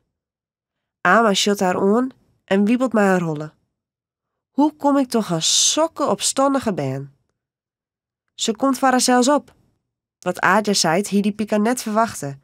En dat is net verkeerd, liet Adja er nog op volgen. Die Pika schilt van Ama naar Adja. Schilt ze een sprankje grutskens in die blik van Adja, als die naar haar beppe sissen shut? Maar Ama is het net maar Adja eens. Een dochter met dwaan wat haar opdroegen wordt. Waarom zou die Pika rjocht hebben op meer? Jennifer. Poeh, die bruidskat. Wat vind je hem daarvan? In sommige culturen is dat heel normaal, dat weet ik best. Maar daar ken ik dus net bij. De famkes moeten betalen, de jongens net. Maar ja, het is een hele andere cultuur in dat vieren India. Er binnen trouwens meer culturen, dat heel gewoon is. Waar ben ik dan om daar een mening uit te houden? Laat het me zo sissen. Ik ben blij dat ik in Nederland ben. En net alleen nog om die reden. Die bruidskat wie trouwens ook een reden voor Temori en die Pika om in de spinnerij aan het werk te gaan. Het grootste pad van haar leen zoen ze na 3 uur uitbetellen krijgen en dat kon ze dan broeken voor haar bruidskat. Geen een van beiden had wat van dat geld schoen. Ik begreep dan wel dat ouders blieren binnen mij een jongen als mij een famke. In India werd dan ook vaker abortus uitvierd op een famke. Die Pika had er niet toe zijn, maar haar broer Rajesh wie al 3 jaar trouwd op het moment dat zijn oudste baan binnen waard. Een jonkje. Dat jou te denken. Misschien. Maar dat weet ik dus net. Dat meid ik er zelfs van. Maar goed. Die bruidskat is officieel afgeschaft. Krek als het kastensysteem. Maar de praktijk is oors. Zeker op het platteland, dat de meesten nog altijd vasthouden willen aan tradities. Het werk dat je dogge wordt echt bepaald door de groep dat je bijjaren. Dus de kosten dat in witsen stiet. Die libben leidt vast. Elke nien rekent erop dat stoot dost wat er van die verwachten wordt. Dat is al heel lang zo en dat kunnen een paar wetten blijkbaar net samen verrooien. Heftig, ja? Zag ik die nog? Meesten komen van alle kanten tastrim. Op brommers, riksja's, in lietse iepen vrachtwijntjes dat hele familie zien zitten of gewoon rint. Op Nij werd het eerlijkse festival holden en dit keer kan die Pika er 2 hele dagen van genieten. En dat is ze dwaan. Fleurig rint ze maar Rajesh, zijn vrouw, Anand en Saraswati mij. Ama's bij Aja bleun, die het wat heel is. Oeral steen karren met eten en drinken. Kokoswetter, zoekerrijdsop, iskoos, vruchten, hin. Er rinnen jonge malie om met ballonnen voor de baan en sieraden voor de vrouwje. Het reuzenrad draait het ene rondje naar het oren. Er binnen bisten die het haren kunstjes vertonen en van verschillende kanten klinkt muziek. Als het jong wordt, zullen er meer optredens wezen. Nou gaat het er vooral om elkaar te moetjen en bij te praten. Oeral stenen of zitten meesten in het skaat van een beem of onder een zeildoek. Gelukkig weten al haar vriendinnen waar ze elkaar treffen kunnen. Rajesh is hier ik maar een extra doel. Oren vakboenmeesten komen. Ze komen hier bij elkaar om onopvallend informatie uitwisselen te kunnen. Daarnaast willen ze met famkes, vrouwlje en malie praten die problemen hebben op haar werk. De meesten van Safe zullen hier vast ek wezen om te luisteren naar verhalen over misstanden in de fabrieken. Al gauw zag ze de meesten met wat Rajesh al gepraat had. Man met een lange broek en een oerhemd met kwarte mouwen aan en een paar vrouwlje in kleurrijke saris. Ze begroeten elkaar hartelijk. Er is een jonge man bij die de Pika dadelijks opvalt. Wielst Anand vast op ziek naar zijn vriend, bloedt zij steen om langer naar hem zien te kennen. Hij had een felle, montere blik. Zijn kwarte zwarte hier glimt. Hij draagt een wit oerhemd met kwarte mouwen, op een okergele broek en hippe zwart-witte skun. Geen chapals, maar dichte skun. Als hij praat, vliegen zijn jerms als vogeltjes door de lucht. En bij elke zin verroert zijn gezichtsuitdrukking. Ze negeert Saraswati, die het on haar jerm loekt om aan mij te krijgen. Die Pika wil haar blik net van deze jongen afheljen. Hij had wat. Fascinerend bloedt ze op een afstandje naar hem steen te zien. Wat maakt het hem zo oors? Zijn glim, die het zijn gezicht aardig en onttrekkelijk maakt? Het respect en het geduld, dat mij er naar de oren luistert? De felheid als er zelfs on het wet is? Waar kende Rajesh hem van? Saraswati had haar nocht. Die Pika komst. Oors ging ik alleen nog her. Dat binnen de woorden dat haar zuske alles mee voor elkaar krijgt. Ze mij niet alleen nog op stap. Die Pika mot mij aan mij. Maar ze wil je graag bloeien. Precies op dat moment draait Rajesh hem om en shotte zijn zuskes. Ben je hem er nog? Hij slacht zijn jerms om haar schouders en trilt ze naar voren. Naar de roente van meesken met waterstier te praten. Mijn zuskes, zei de grutsk. Van haar kam. Die Pika groet het elke nien, wilt ze haar handpalmetje in elkaar omleidt en haar holle boegt. Als laatste begroet ze de jongen met de skon. Kalai van haar kam, zei er. Goeiemorgen. Ik ben Kumar. Hij vertelt haar zijn namen. Nou shot die Pika op en ze moet het zijn donkere egen, die het vreugdelijk naar haar leidje. Ze glimket. Nou kan ze hem haar namen vertellen. Ik ben die Pika. Hoe, zeist? Hij boegt hem wat vooroer om haar beter verstaan te kennen. Haar neus vangt een lichte sandelhoutgeur op. Ze mat haar namen herheljen en, stomkop die ze is, ze voelt dat haar wangen warm worden. Waarom is ze nou niet verlegen? Als hij al wat van haar onnozelheid vindt, liet er dat net blikken. Maar gelukkig had ze haar mooiste kleren aan. Ze draagt het goudkleurige kettingje en de eerbellen die Temori van Aja kregen had, doet ze zegt in waard. Die binnen nou van haar. Die zuske wordt ongeduldig, leeuw ik, zei het Kumar leidend. Zag ik die nog? we moeten nou eerst zaken doen. Kumar. Die namme sjong toch haar hinne als u uiteindelijk met Saraswati oer het festivalterrein rent, op wij naar haar vriendin. Ze had het gevoel dat haar voeten amper de groen reitsje. Sjoch ik die nog? Zijn wudden, zijn egen, zijn glim, zijn squon. Wat een bijzondere jongen. Ze rent met haar zuske mij naar een groep vriendinnen. Daar kan ze haar gerest achterlaten. Daarna gaat ze op zoek naar het zoekerijtkreemke, dat ze in Dira witte vinden. Blied vallen ze elkaar in de arms. Later op het dag gaat ze op zoek naar Kavita. En vanzelfs treft ze Ranjita en haar oorvriendin nu te dorp. Maar ze had haar aandacht er net echt bij. Een jonge man met glimmend hier, een okergele broek en zwart-witte skon, vol het haar gedachten. Hield hij het glied haar blik ziekend oer de meisjesmassa, maar ze shot hem of Rajesh nergens. Die jongens, als haar voeten doen ze op de maat van de muziek, viel ze haar al maar ongedurig geworden.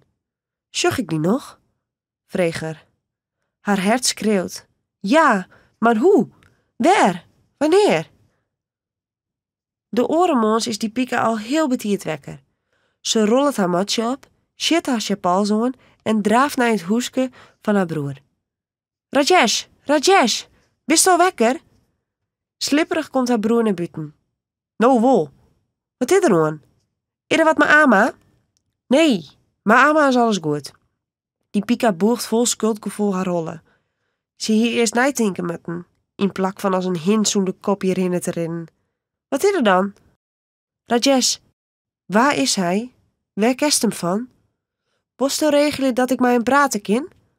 Waar? Rajesh wroet in zijn eigen. Waar hast het toe?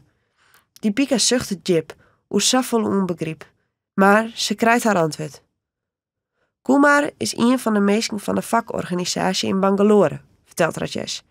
En ze binnen hier om dingen te bepraten en ondervindingen uit te wisselen met uw vakbond. Denkst dat hij wat die het oer had? Die Pika zucht hem hoopvol aan. Haar vraag is net netjes, maar ze moet hem stellen. Kist u mij bij hem brengen? Eindelijk krijgt Rajesh het in de gaten. Hij glimket. Ik begreep het. Dan vreeg het er. Weet Ama dat sto je best? Nee, maar alsjeblieft, het is genoeg als Do en ik dit weten. Ze weet zelfs net waar ze het lef wij helpt om in alle omgangsvormen in te gaan. Ze weet maar één ding. Ze moet hem zien. Hij zei toch zek, zag ik die nog? Een uren later binnen ze op Nij bij zijn vieven onderwijs naar het festival en Rajesh bloedt bij die Pika als ze met Kumar praat. Maar dat kan haar niet schelen. Ze wil hem kennen leren. Of Rajesh er nou wil of net bij is. Ik woon hier in Bangalore, vertelt er. En ik werk hier in de ICT. Ik kom op mijn 18e naar Squallen. Daarna ga ik in een fabriek voor elektrische apparaten werken. Het werk is zwier en we maken lange dagen. Via de vakorganisatie ga ik een opleiding dwang in. Mijn leven is nou volle beter. Het werk is goed en ik verdien je meer. Mijn peer oren werknemers woon ik in een appartement, vlak bij mijn werk. Mijn ouders en mijn zus Shanta wonen ook in Bangalore. Hoe oud is zij? Is ze trouwd? Ze is 20 en nee, ze vindt haar zelfs te jong om te trouwen. Dat ken dus ik, denkt die Pika. Ze wordt net tevreden of hij trouwd is. Als ze vertelt, verdwijnt alles om haar heen. De omdangelende meesken, de muzikanten, zelfs Rajesh viert ze. Als binnen alleenig zij twaanier. En Do? Nou wil Kumar alles van haar weten. In wat voor dwarp ben die Pika? En waar werkest?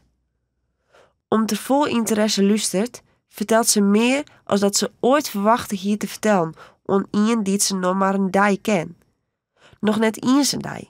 Een man die bij een hegere kaste jet, al kan ze hem net goed plaatsen. Maar zijn gezicht streelt zoveel begrip en warmte uit dat ze net ophoudt met praten. En je hem hebben verdriet om ten mori, zei het er op een bepaald moment. Dat weet er al van haar. En we binnen leeuwk. Automatisch rolt die Pika haar voesten op. Het is zo oneerlijk. Kumar knikt. Zijn gezicht ziet ernstig. Daarom zet ik me in voor de vakorganisatie. Op dat moment moeten ze haar een gesprek afbreken.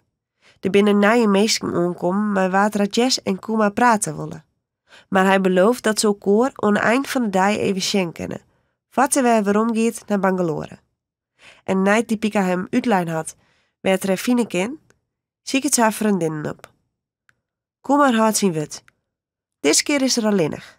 Zonder hem drokte meidje nu een vraag of dat wol of net zei het, rint ze mij hem oer het terrein. Nijsjoen trok haar vriendin. Hij keep het een iersko voor haar en ze staan stil bij een muzikant. Net sinds steende de verschillen tussen haren, viel Deepika haar meer en meer op haar gemak en het praten giet vanzelfs. Als ze shot dat de zinnen op het punt stiet om achter de heuvels te verdwijnen, weet ze dat ze weerom had naar haar familie. Ze bloedt stokstief steen.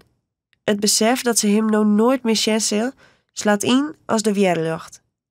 Dat hoeft net, nooit meer. Kom maar laak het naar haar. Riet er haar gedachten? Als wij elkaar zien willen, giet er verder, dan regel ik dat. Vanzelfs kan ze die moeting net voor haar houden. De oren dijs vertelt ze alles aan haar vriendinnen. En hoe moest nou contact met hem houden? Vreegt Basanti nog vlug, wat ze achter haar naaimachine zitten giet. Via Rajesh, antwoordt Deepika. Maar onverwachts doet hem een orenoplossing voor. Een van de vrouwen, Tarulata, had een telefoon. Ze biedt aan dat Kumar Deepika nou en dan bel je mij. Aan het eind van de werkdag.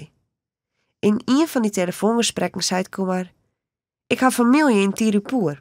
Soms kan ik bij haar nog bezitten. Deepika, wanneer is die vrije snij? Kist dan naar de stad komen? Dan kunnen we elkaar zien. Hoe lang kan wachten worden? Ongeduldig telt Deepika de dagen. Eindelijk is het Safir. Kumar heralt haar op van de bushalte. Hij betelt zelfs haar bus. Together zitten ze onwennig op een bank in het huisje van zijn oom en tante. Maar als ze daarna langs de rivier te kuieren gaan, vinden ze weer de toon van het festival. Deepika stroffelt oer haar woorden. Safvolle praat ze. Ze drinken citroenthee en eten een broodje in een liet-eethuisje. Ek dat is bijzonder. Deepika shot naar hem op en denkt: deze jongen shot mij. Hij luistert naar mij. Als hij vertelt, hing het ze onder zijn lippen. Hij had het over zijn ouders en zus, over zijn werk, over zijn idealen. En begeerig zoeg het ze alles op.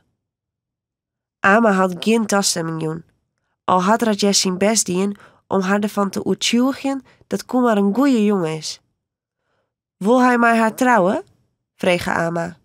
Want Kumar is net trouwd, al is hij 23. Dat ken dus ik, denkt Deepika voor de tweede keer. Als Rajesh Ama het antwoord schuldig blijven moet, zucht het Ama heel jip. Deepika doet toch wat ze dwaan wil. Dus moet ze zulkoor. Want het bloedt net bij die ene snij. Kumar komt zo vaak als Deepika vrij krijgen kan. Dan sjoggen ze elkaar. Een dag lang. Het gebeurt geregeld en het is altijd fiestekwad. Maar ze binnen een paar uren te keren. En de tijd daarna kan ze achter haar naaimachine daarom weer rondtinken. En dan speelt het in haar holle de film van haar ontmoeting en haar gesprekken hem heel tijd weer aan. Het ontinken daarom jouwt glans aan het alledaagse fabrieksleven. Kumar had het oer dingen dat Deepika nooit zelfs bij stilstaan had. Alle stof om hoe nij te denken. Zijn ideeën oer hoe de vrouw wezen moeten zoeken, dat is nij voor haar. Maar ja, net heel en dal. Ze herkent er wat van de woorden van haar lerares Dala Lakshmi in. En ja, hij had gelijk. Achter haar naaimachine betinkt ze wat ze hem allegaar antwoordje kan. Al moet ze daarmee wachten op de volgende afspraak. En dan praten ze. Alle keren weer. Op het moment dat haar lippen elkaar vinden. Dan binnen er geen woorden meer nodig. Terwijl wat in de holle van Kumar zit, dat er uitspreken moet, of Deepika ergens ontdenkt dat ze mij hem dealen wil. Het binnen dagen dat ze lang op tarremet, die ze koestert, die haar opbloeien litten. Elk aarskie is zwier en het wordt alleen nog maar zwidder als de wieken en mannen voorbij gaan. Het vielt als een wonder, zo onverwachts en totaal oors als wat ze altijd tocht oer hoe haar lippen verinnen zoe. Soms kan ze het haast net leeuwen. En dan Waarom komst net mij naar Bangalore? Stelt Kumar op een dij voor, als het aaskier weer zwier is. Daar binnen ik textielfabrieken. Maar een skok jocht het Deepika haar reg. Dit gebeurt net echt. Ze shut hem aan. Meent ze dat? Mij naar Bangalore? Stammert ze. Hij het rekt op erin. Haar gedachten gingen er in een sprintje achterom. Maar nee, dat gaat te vier. Dat kan hij net vreegje. Dat is onmogelijk. Ze mij haar familie door net in de steek litten. Zoks kan ze ommers net samen dwaan.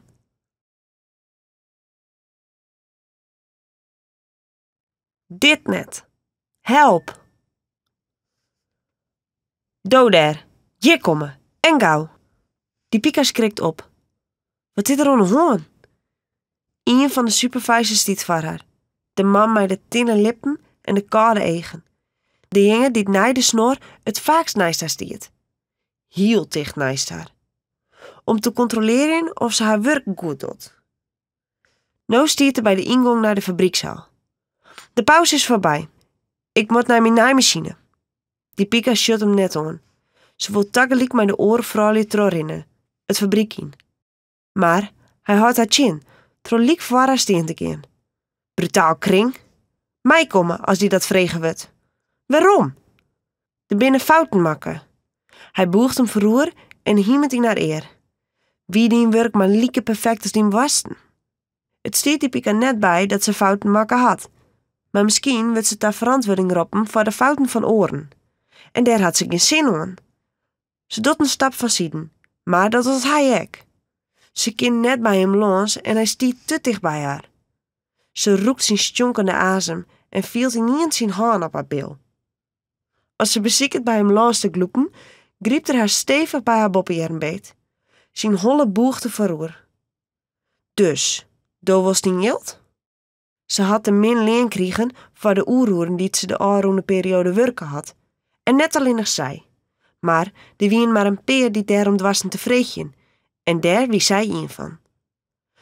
Daar moest wel wat voor dwaan, blaast er in haar eer.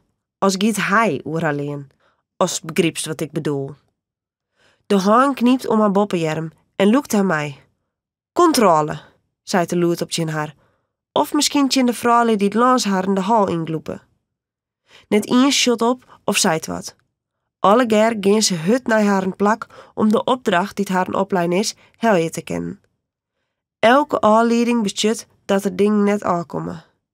Dat die Deepika nou mij komen moet, maar de supervisor bestjut dat haar werk net aankomt. De klein die het lijst aanmaken binnen, hingen onrekken in een aparte ruimte. En die moeten controleren worden door een van de helpers. En daarna opteert en inpakt. Maar de helpers binnen er net. Ze binnen alleenig. De man en zij.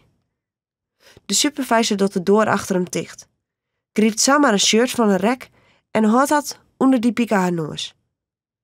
Door verchinnest het net eens om toch een man liek als ik onsjoen te worden. Die vent is gek. Dit is geen controle. Er is niet mis met dat shirt. Het is hem om hard te dwaan. De supervisor smiet het shirt op de groen en trielt het in de morgen. Dan leidt er zijn handen op haar boppenlief. Maar die bewasten van die, nou zit de paniek terug haar hinnen. Nee, net waan. Die Deepika begint te schreeuwen. Help! Waar binnen die helpers? De supervisor leidt zijn haan op haar moelen en zijn orenhaan beziekend onder haar bloeske te komen. Hij trilt zijn lichaam in dat van haar. Waar trosse klem zit, tussen de morre en hem. Dan mij is blied wezen dat ik wat met die wil, hiemet er. Auw, het doet zeer. Die Deepika beziekend uit alle macht om haar los te verrotten. Maar er zit zo'n enorme kracht in dat trio van hem. Rustig maar, er zal die neer toe komen. Zijn eigen binnen te dicht bij die van haar. En als de dost wat ik sis, zwaar ik dat sto die hield krijgt. Hij helle zijn haan van haar moele en leidt die weer op haar borst. Maar nou had die Deepika lucht om te razen. En dat doet ze, op volle kracht. Gauw dekt haar moele op na aan. Maar de orenjerm beziekert haar hartje in de morgen aan in bedwang te houden. Die Deepika wringt haar in alle bochten. Onverwacht viel ze net meer zijn haan op haar moele, maar wat wietigs. En mij zijn haan griep er in haar kruis. Nee, dit net. Help! Dit was ze net. Temori! Zij net. Er mij net gebeuren wat Temori ook om is. Werd ze het wij hellet, weet ze net. Maar mij zijn volle mogelijke kracht stiet die Pika haar knibbel omheeg. Dat wie een goeie. Hij krimpt keermiend in elkaar. Nu kan ze haar losmeidje. Maar hij komt alweer rein en griept haar beet.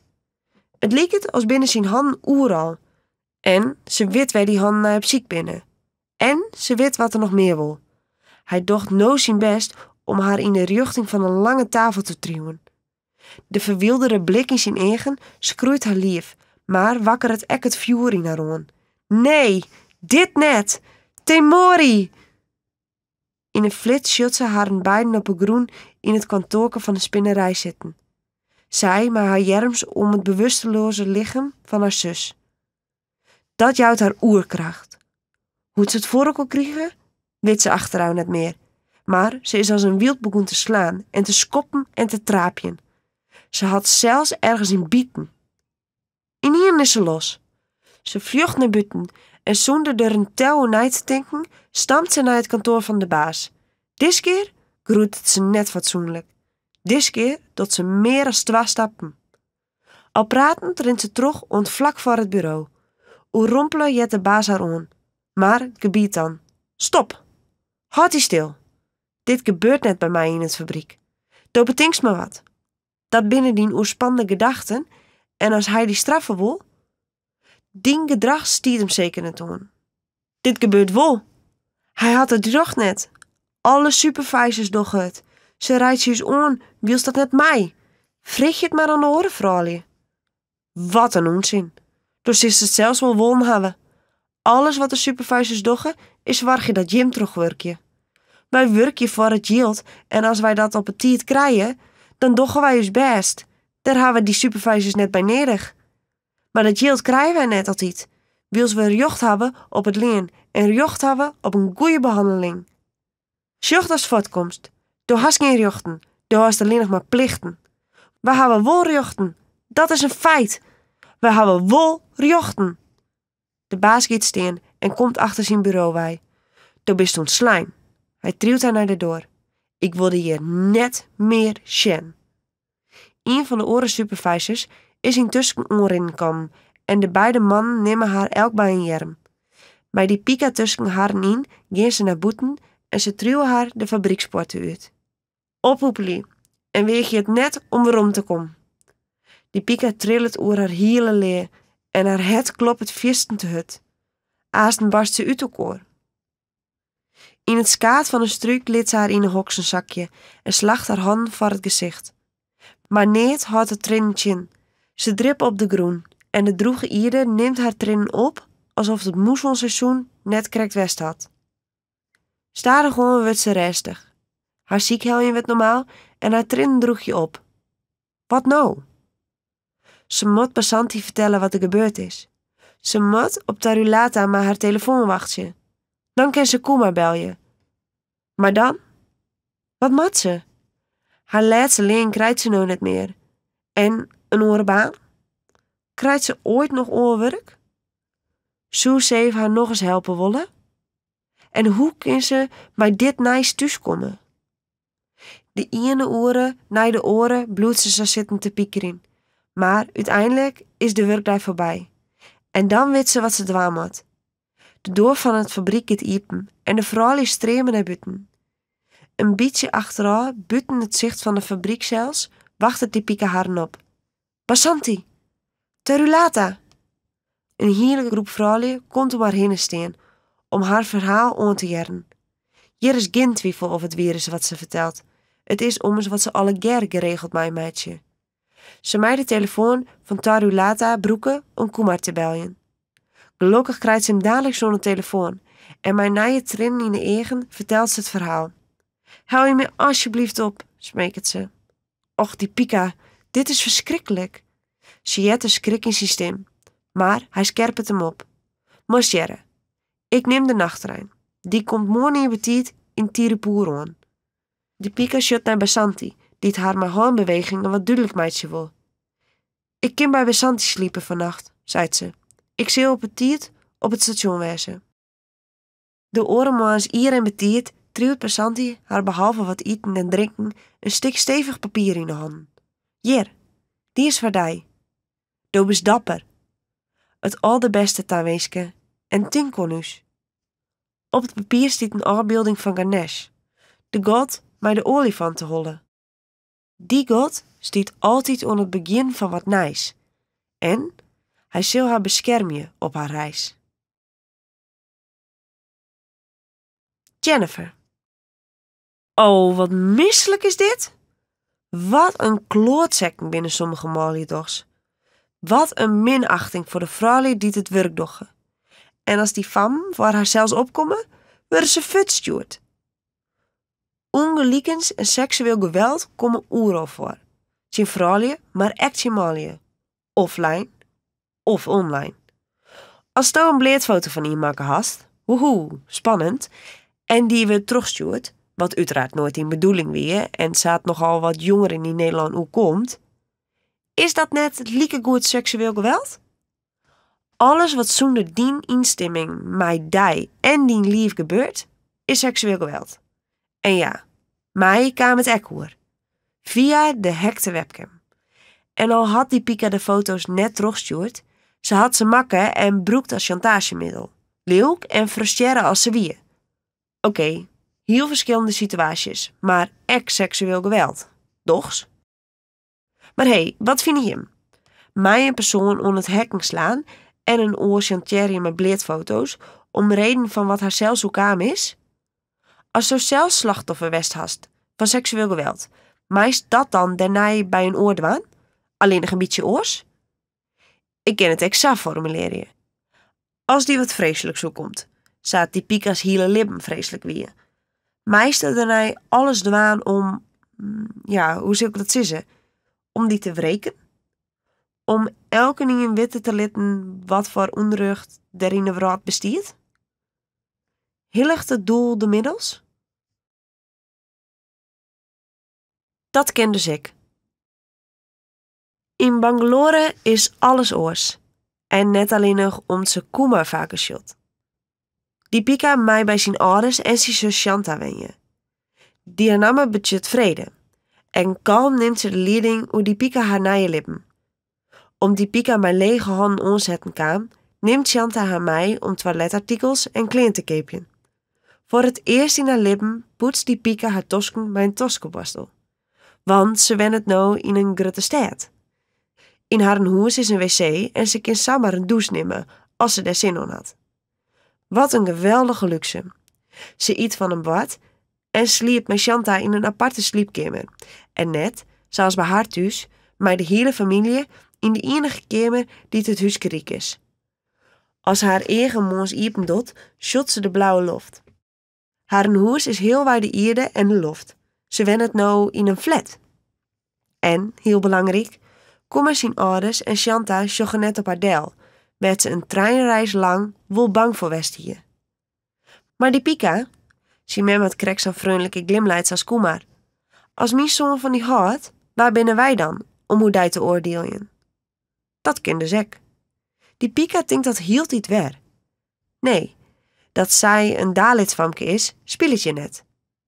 Het verschil tussen mensen wordt je meer bepaald door het geld dat je verdient en je bezittingen. Hoewel, als ze een skofke in Bangalore wennet en vaker buiten komt, zult ze dat de smartste putjes door haar soort mensen dienen worden. Afval opromje of wc-skiermaatje. Daar verdient ze maar een liets beetje mee. Maar die Pika werd zonder meer accepteren door Kumar zijn familie. Kumar zijn namen budget zoon. En zolang hij geen eigen gezin had, levert er alle man een part van zijn salaris bij zijn ouders in. Hij verdient het bij het computerbedrijf meer als arbeiders in de klerenindustrie. Wat hij verdient is nou ek voor die Pika. Echt riek binnen ze net. Maar ze kunnen goed rondkomen.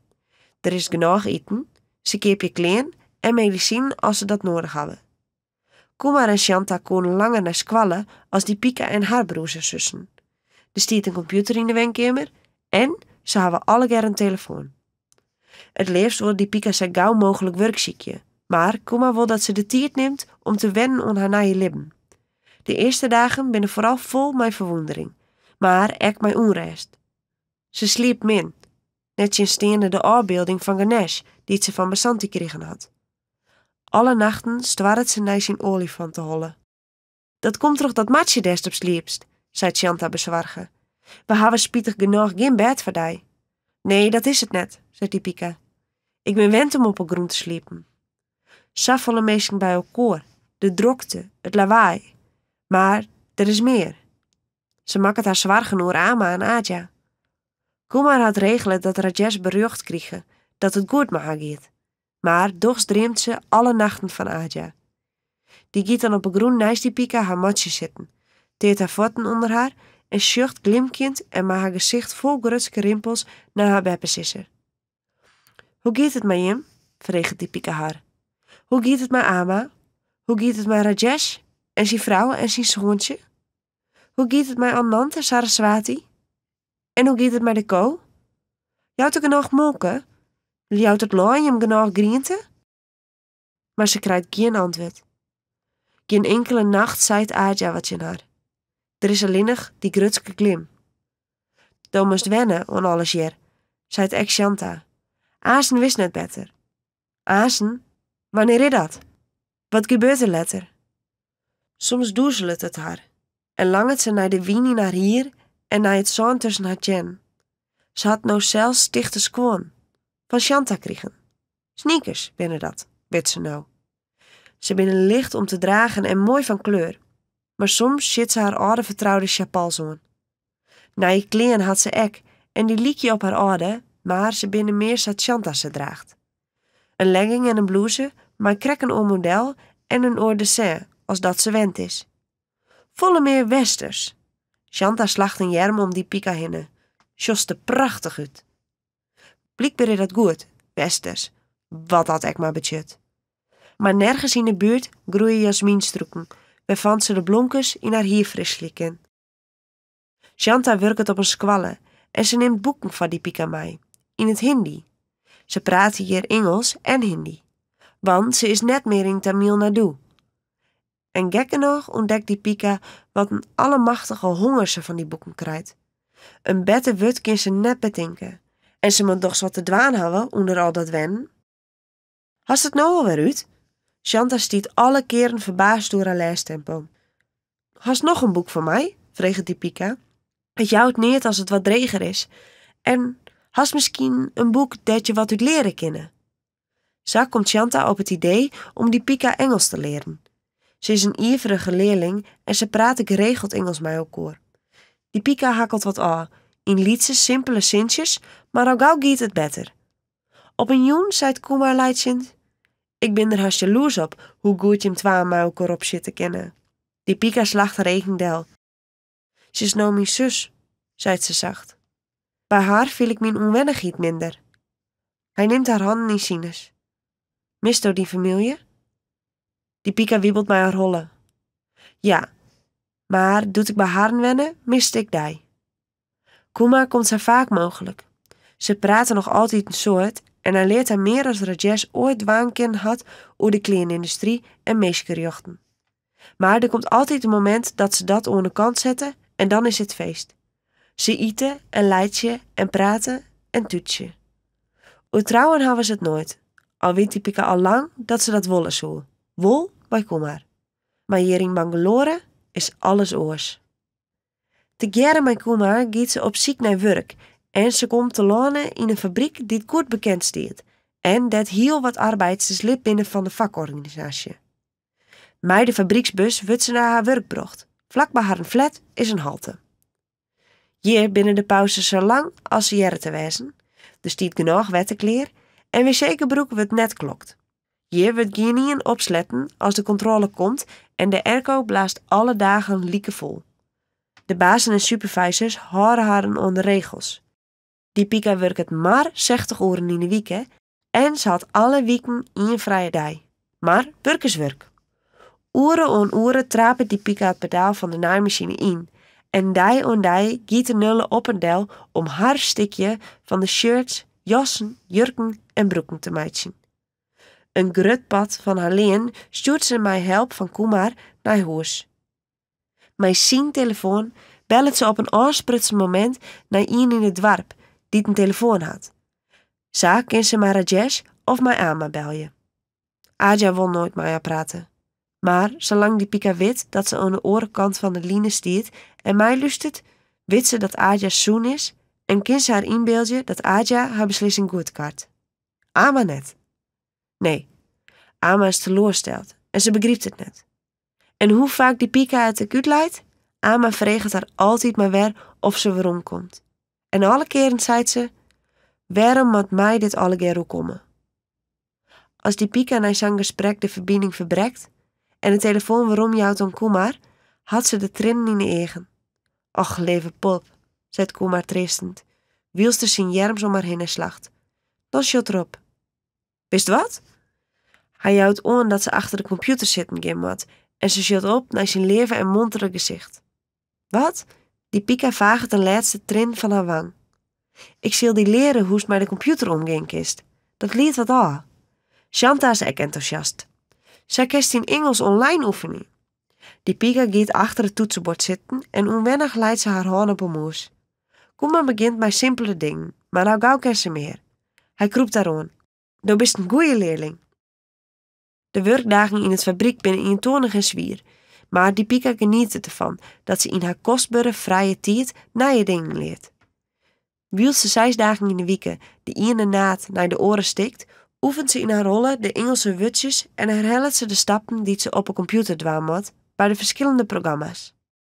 Al mist ze haar familie, in Bangalore is haar leven beter. Hashtags. Witte Jim werd de kleren die Jim zo correct kocht hadden makken worden. Die Pika zit met Shanta en 2 van haar vriendinnen in de wenkamer van haar flat. De fam hebben correct de shoppen west en passen haar naar je kleren. Ze dragen rokjes en tinnen strakke spiekerbroeken onder haar bloesjes. Ik word zo blied van naar je kleren, zei Nandina. Als mijn kleren saai worden, voel ik dat ik shoppen moet, zei Piva kniezerig. Nandina knikt. Je moet een beetje bijbloeien, toch? Maar haar vingers wroet Piva over de stof. Prima kwaliteit en net te duur. Een supergoeie aanbieding. De fam sjogge tevreden. Shanta zei het niet, al had zij krek ek een nijbloes gekocht. Die Pika shot naar Piva en Nandina en stelt haar vraag. Weet je hem bij de kleren die je hem zo krek kocht hebben makken worden? Nee, zei Nandina. Hoezo? vreegt Piva. Worden Shanta's wangen nou reed? Shot ze dat goed? Maar die Pika gaat terug mijn vreegje. Hebben je hem dat wel eens afvregen? Nandina wiebelt mij haar hollen. Moeten wij ons dat afvregen dan? Wat zitten we daarmee op? Ja, zegt Piva. Waarom zouden wij dat weten moeten? Weet je hem hoe het is in de klerenindustrie? Giet de Pika terug mij haar vragen. Hoe de vrouwen behandelen worden in de fabrieken dat ze de kleermeidje die hier bij u in de winkels hingen. Die kleen die Jim ze pas kocht hebben. Er valt een pijnlijke stilte. De 2 famkes joggen wat ongemakkelijk naar Shanta. Weet je hem wat die Pika is? zei Shanta. Piva en Nandina joggen naar die Pika. Er zijn duidelijke vraagtekens op haar voorhoofd te lezen. Het vriendinnetje van Kumar? zei Nandina wievelend. We hebben haar toch al eerder jongen? Het is duidelijk dat ze net snapt waar Shanta heen wil. Wist wel waar zij werkt, giet Shanta terug. En dan liek het kwartje te vallen. Daar werkt ze in zijn fabriek, rot Piva. Ek al is die Pika nou 2 maanden in Bangalore, ze had haar verhaal net eerder aan deze van me verteld. Ze had ze nog maar een paar keer getroffen en ze hing nooit volle belangstelling van die Pika. Nou pas had ze de gelegenheid om over haarzelf te vertellen. Piva en Nandina reageren precies zoals Shanta en haar ouders doet ze je krekt weer en haar vertelde wat haar alle keer ook aanbieden. Maar dat is vreselijk, roept Piva uit. Oh, wat akelig, dat wist ik net. En Nandina liet erop volgje. En wij staan nou werkest. Meidje ze daar klein voor hier? Nee, ik werk in een fabriek voor de export, antwoordde die Pika. Maar van mijn broer Rajesh en van Kumar weet ik dat overal dezelfde problemen binnen. Chinura zitten 2 famkes met iepen moelen naar haar te sjen. Als kleefde wat smarrigs aan. Zo vlug loekt Nandina het bloeske uit dat ze krekt kocht had. Gauw doet ze haar oude blouse weer aan. Piva laat het eruit. Haha, denkst dat dat helpt? Toch hast het al kocht. Het is al makke. Mijn grutte eger, zei Nandina. Ik wist het echt net. Die Pika shut on haar dat ze onder de indruk binnen van haar verhaal. Maar dit kind toch net? Maar haar bloeske in de hand shut Nandina die Pika aan. Wist er net verschrikkelijke leeuwk? Die Pika loekt haar schouders op. Wat zij vielt, daar binnen amper woorden voor. En dan zei Piva tegen Shanta, "Do wist dat, en do hast neer dien? Dit moet elke niet weten. Nee, dit moet de hele wereld weten." Die Pika glimket. De leeuwkens van deze fam dat haar goed. "Ja, ik wist dit," zei Shanta zacht. "Ik ha oza mij die Pika te dwaan. Daarom helpen wij haar zo graag. En uw broers binnen maar haar vakboen dwaande om op te komen voor de jochten van de arbeiders. Maar wat kunnen wij dwaan?" Strijd besjocht Piva de oren van mijn zoon. "Do hast gelijk," zei Nandina. "Dit moet de hele wereld weten." "Goed idee." Piva helpt haar telefoon tevoorschijn. "We kunnen er op social media over vertellen." "De hele wereld?" Shanta giet doorheen en wies naar de computer. "Dat is het internet." Het is een beetje krap, maar ze gaan met z'n fjouweren achter het beeldscherm zitten. Wat gebeurt er met de klein uit uw exportfabrieken? Piva vreegt het haar loert op al, wiel ze een paar woorden in de ziekmachine typt. Die Pika laakt het. Het is al uw woorden. Zo fijn dat deze famkes haar helpen. Maar ook al beziekje ze erachter te komen waar de klein keepet die het in India makken worden. Wat voor land, wat voor winkels, wat voor meesken. Daarna zieken ze uit hoe het haren merken in Europa promoten worden. De media is vies te kwaad en op orenmomenten gaan ze verder met haar ziektocht. Dat zij de leiding nemen, vindt die Pika alleen nog maar logisch. Ze binnen op het laatst beter maar de computer. Op een dag volgen ze de hashtag merknaam. Wat is dit? Wat doen die gasten? Nandina is op YouTube begonnen en klikt terug. Het lijkt erop dat allerhande mensen betaalde kleermerken aanprijzen. De web blijkbaar een soort naar dit soort filmpjes zien, want ze hebben grote aantallen volgers. Shoploggers, verklaart Piva. En dat moet ze uitlezen aan die Pika. Wat is ze zaliger? Vreegt Shanta haar aan. Maar het beeld zet al genoeg. Doch willen ze het weten. Kumar, die er intussen ek bij belutsen is, komt bij het idee dat de ondertiteling van de filmpjes oerzet worden kan in het Engels. De kleren worden in allerlei landen in Europa verkocht, zei Shanta prakkersjerend. Weten de meesten daar wel wat voor misstanden hier binnen? Geen had het erover. Tjoch, er is zelfs een die het alleen nog maar over de goedkoopste merken vlogt. Vertellen zij de weer net? Kennen zij het verhaal van die Pika en Temori? Het doel hilligt de middels. Het verhaal van die Pika, roept Piva uit. Dat doggen we. Het exclusieve verhaal van die Pika. We mailen overal hinnen. De winkels, de merken, de shoploggers, de influencers, elke nien. Om te vregen of zij haar verhaal dealen willen. Prima idee. Nandina wiebelt mij haar rollen. Om meesken bewust te maken. Shanta sjocht die Pika aan. Vies dat goed? Een beetje oerompelig knikt die Pika. Ja, vanzelfs. Hoe meer ze dwaan kennen, hoe beter. Ze had het idee dat deze fam alles voor elkaar krijgen kunnen. Maar dat had ze verkeerd inschatten. Er is net iemand die het haar verhaal hebben wil om terug te vertellen. In de dagen die het volgen krijgen ze afwijzende reacties. Het spiet dus, maar daar kunnen wij net om beginnen. Het jagen de klanten vet. Volle vaker komt er hier nou geen reactie. Ik snap het wel, zei Shanta. Die meesten willen verkeerpje en bij zo'n verhaal is dat lastig. Die Pika slokt. Dat ken dus ik. Meesten kennen haar verhaal naast haar en daar lezen. Aan de andere kant, als er minder verkocht wordt, komt je minder yield binnen en verdien je de arbeiders ook minder. Het doel is alleen nog maar betere arbeidsomstandigheden. Het moet oors. Piva's stem klinkt helder. En zo sturen ze mails naar zomaar uitkeersen vloggers in West-Europese landen. Ze vregen haar om de weer te vertellen. Nandina typt, en als je hem de belangstelling voor hebben, je hem kunnen die Pika's exclusieve verhaal aan je volgers voorlezen. Wij kunnen zelfs organiseren dat die Pika online met je in contact komen kan. De dagen gingen voorbij, maar op mij had geen interesse. In geen enkele vlog werd praat hoe terug water klein makken worden. Ondertussen is die Pika een jongetje worden. Nou is er net iemand die zei dat de morgen taai een gunstige tijd is om te trouwen. Hier bestiert leefde zonder huwelijk. Ze had nou een eigen telefoon. Ze zit op social media, maar dan alleen nog maar haar nije vriend en een paar collega's als volgers. Indira, Kavita of Basanti zal ze daar net in komen. Ze verwondert haar nog altijd hoe de draai die haar lippen nommen had, terug de moeting met Kumar. Ja, er hier ze nooit bedenken kunnen dat ze ooit Engels leren zou. Op het internet surfen koe, berichten op social media zetten zou. Dat Indira, Kavita, Basanti dat nooit hebben zullen, krijgt als die oren vrouwlie, die het haar uit een naadwerkje in de kledingindustrie, maakt het haar leuk. Een nije leukens is het. Onwakkeren terug de gesprekken met Kumar, Shanta, Piva en Nadina en haar acties. En hoe meer ze leert, hoe bozer ze wordt.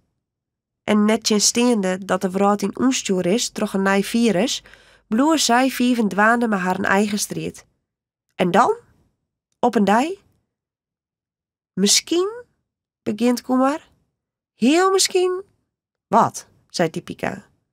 Ik heb een idee, maar... Shanta leidt haar hand op de arm van Kumar. Vertel. Ik weet alleen nog net of... En opnieuw gaat Kumar hem wievelend stil. Alle vrouwen van sjoggen hem aan. Ze is het nog maar gewoon. En dan zei Kumar...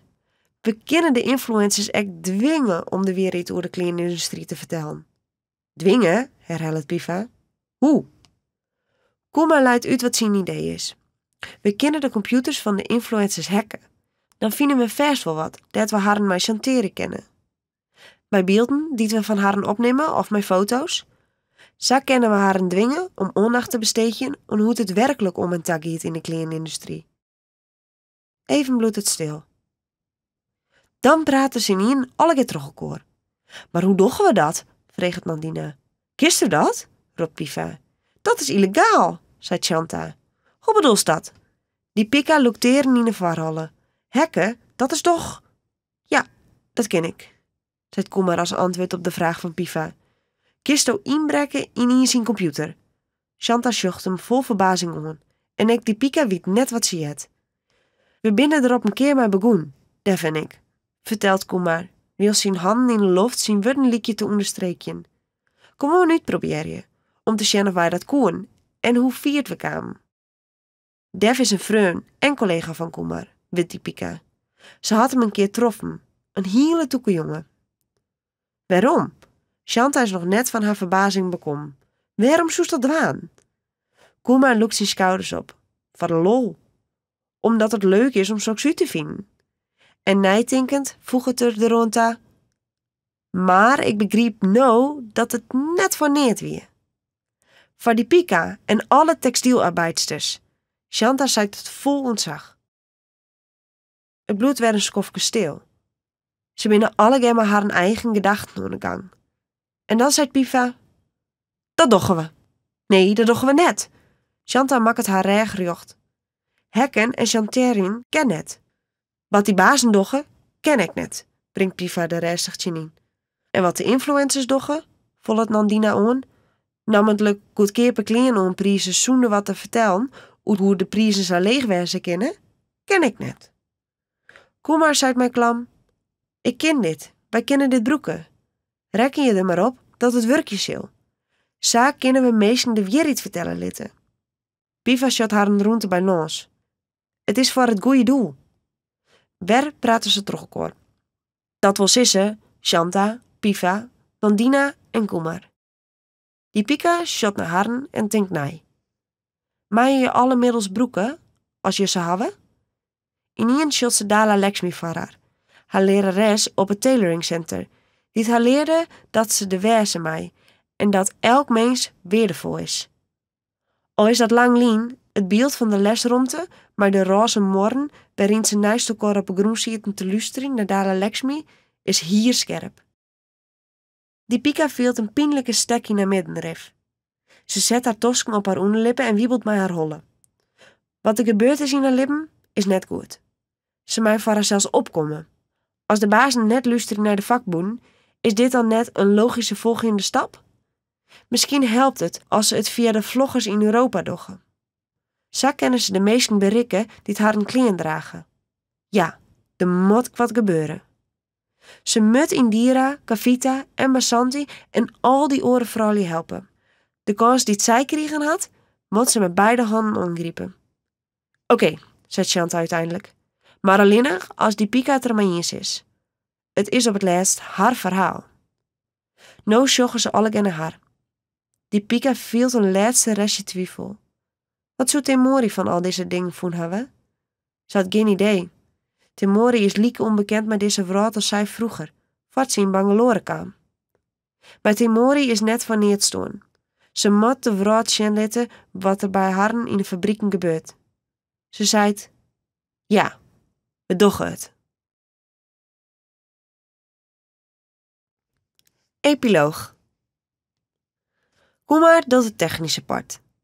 Hij maakt het voor haar een TikTok-account aan, want die Pika is de jongen die het met Europa communiceert.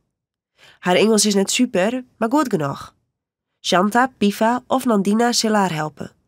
Ze binnen allemaal zo handig met de computer. Ze ziet je beginnende YouTubers uit die het nog net zo grut binnen en die het net al te volle volgers hebben. Kumar hackt haar een computer. Dan kan een YouTuber niet meer doen en dus net terug in mijn vloggen. Die Pika neemt dan contact op via een social media kanaal en belooft dat ze haar een computer weer broeken kunnen als ze binnen 24 uur bepaalde opdrachten uitvoeren. Die gaan over de kledingindustrie. Hoe het daar in werkelijkheid om en tag gaat en wat voor misstanden er binnen. Of Kumar hackt de webcam en maakt het opnames dat ze iemand Chantieri kennen. In alle gevallen dwingen ze de Europese influencers om op zoek te gaan naar de antwoorden op vragen als wat voor shoploggers er in haar land binnen en hokker merken ze onrieden en hoeveel omzet die merken maatje. Of ze spreken haar aan op hoeveel verantwoordelijkheid de influencers hebben als ze reclame maken van merken die te klein produceren laten in de fabrieken dat bijwerkje. Als de shoploggers of influencers beloven over al die dingen te vertellen, maakt het Kumar haar een computer of webcam bij gebroekskleer. En altijd gebeurt het dat de influencers online in gesprek gaan met die Pika. Eindelijk wordt er naar haar verhaal luisteren. Is het verkeerd wat ze doen? Computers hacken en mensen chantage? Als ze bleedfoto's maken hebben of orenbeelden opgenomen hebben die het in een opspraak brengen kunnen, verspreiden ze die net. Maar wat de influencers doen, dat ken ik net. Goedkeep kleren onprijzig je, zonder te vertellen hoe het zo goedkeep kan. Als je ergens maar een heel liet beetje voor betellest, maken ze het lippen van een oor dreig. Haar lippen. En dat van Indira, Kavita en Basanti en al die orenvamkes en vrouwen. Maar dat wordt er net bij zijn. Het werkt het wel. De meeste influencers vertellen het hele verhaal. Ze volgen haar nog een skofke en vernemen dat ze ziekje naar manieren om haar volgens u te lezen hoe het je oors en eerlijke keepje kennen. Wat voor merken haar inzetten voor betere arbeidsomstandigheden in de fabrieken en wat de keepers zelfs doen kunnen. Maar nachts, als die Pika naar de afbeelding van Ganesh shot, komt de twijfel. Want wat als het uitkomt? Als iemand naar de politie gaat? Als ze gestraft worden? Ze kennen het oors. Dat viel ze duidelijk. Die angst moet ze ervoor hebben. Die straf zal ze uitzitten. Ze kent net meer niet van. De moet wat dien worden en wil nou. De wraad moet ervan weten. Op een dag belt die Pika maar Ama. Wanneer komt thuis? Stelt Ama haar gebroekelijke vraag. Ik bloei je wenjen en werkjen, antwoordt die Pika. Maar bij het volgende festival kom ik naar je ta. Aan de orenkant van de linie jet ze Ama zuchtje. Dat Zevius doel geholpen had, dat is fijn. Maar als je zo worden bist, is net goed. Dat leidt hem net ons Zeef, zei die Pika. En ik net om mij.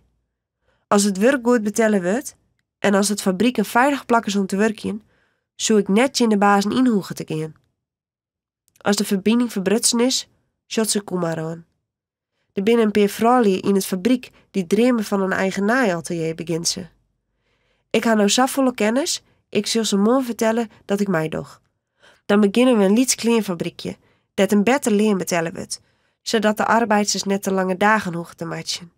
En dat elke niet om de wet houdt. Kuma komt door Rijn en omjer met haar. Ik zal die helpen werken, ek financieel.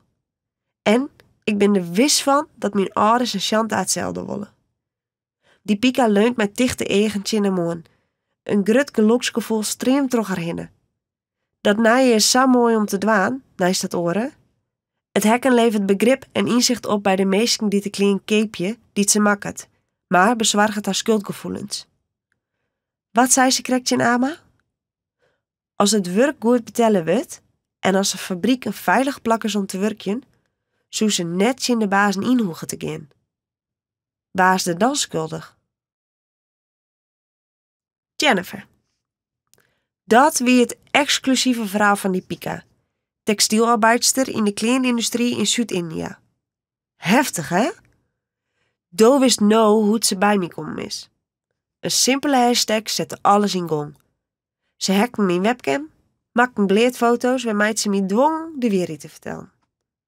Wat vies u daarvan? Snapst u de acties van die jonge meisjes? Meisje dat zomaar dwaan? Ik had zo bang en leuk west, maar uiteindelijk, doet ik die Pika online moeten en haar verhaal jadde, voelde ik echt sympathie voor haar. Wilst weten hoe dat alle gegaan is? Zoek dan naar mijn vlogs op mijn afspeellijst op YouTube.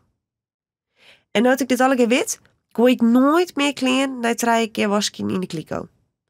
Wist wel hoeveel kleding jaarlijks vertsmieten worden? 180 miljoen kilo. Daarvan wordt maar 20 miljoen kilo recyclen. Voor mij absoluut geen shoppen meer om het shoppen. We kopen met z'n allen 4 keer meer kleding dan 20 jaar geleden. Dat kan best minder.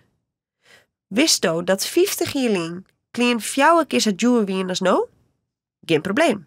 Meesten wisten het beter. Ze kochten minder en ze waren zuinig op haar kleding. Hoe goedkoper de kleding, hoe groter de kans dat er exploitatie en bennenarbeid achter zit. Hoe meer geld er betalen wordt voor het product, hoe meer geld er is voor alle stappen in het productieproces. Want voor de kledingindustrie is er katoenteelt nodig en er binnen spinnerijen en ververijen. In de spinnerij dat die Pika eerst werken had, waren de omstandigheden heel supermin. Dat verhaal is lezen in het boek Meet bij Indira, schreeuwen door Kaya Casimir en Martine Letterie. Onrieder. En hoe gaat het nou met die Pika? Wiels ik dit schreeuw is Rajesh oppakt vanwege zijn vakboensactiviteiten.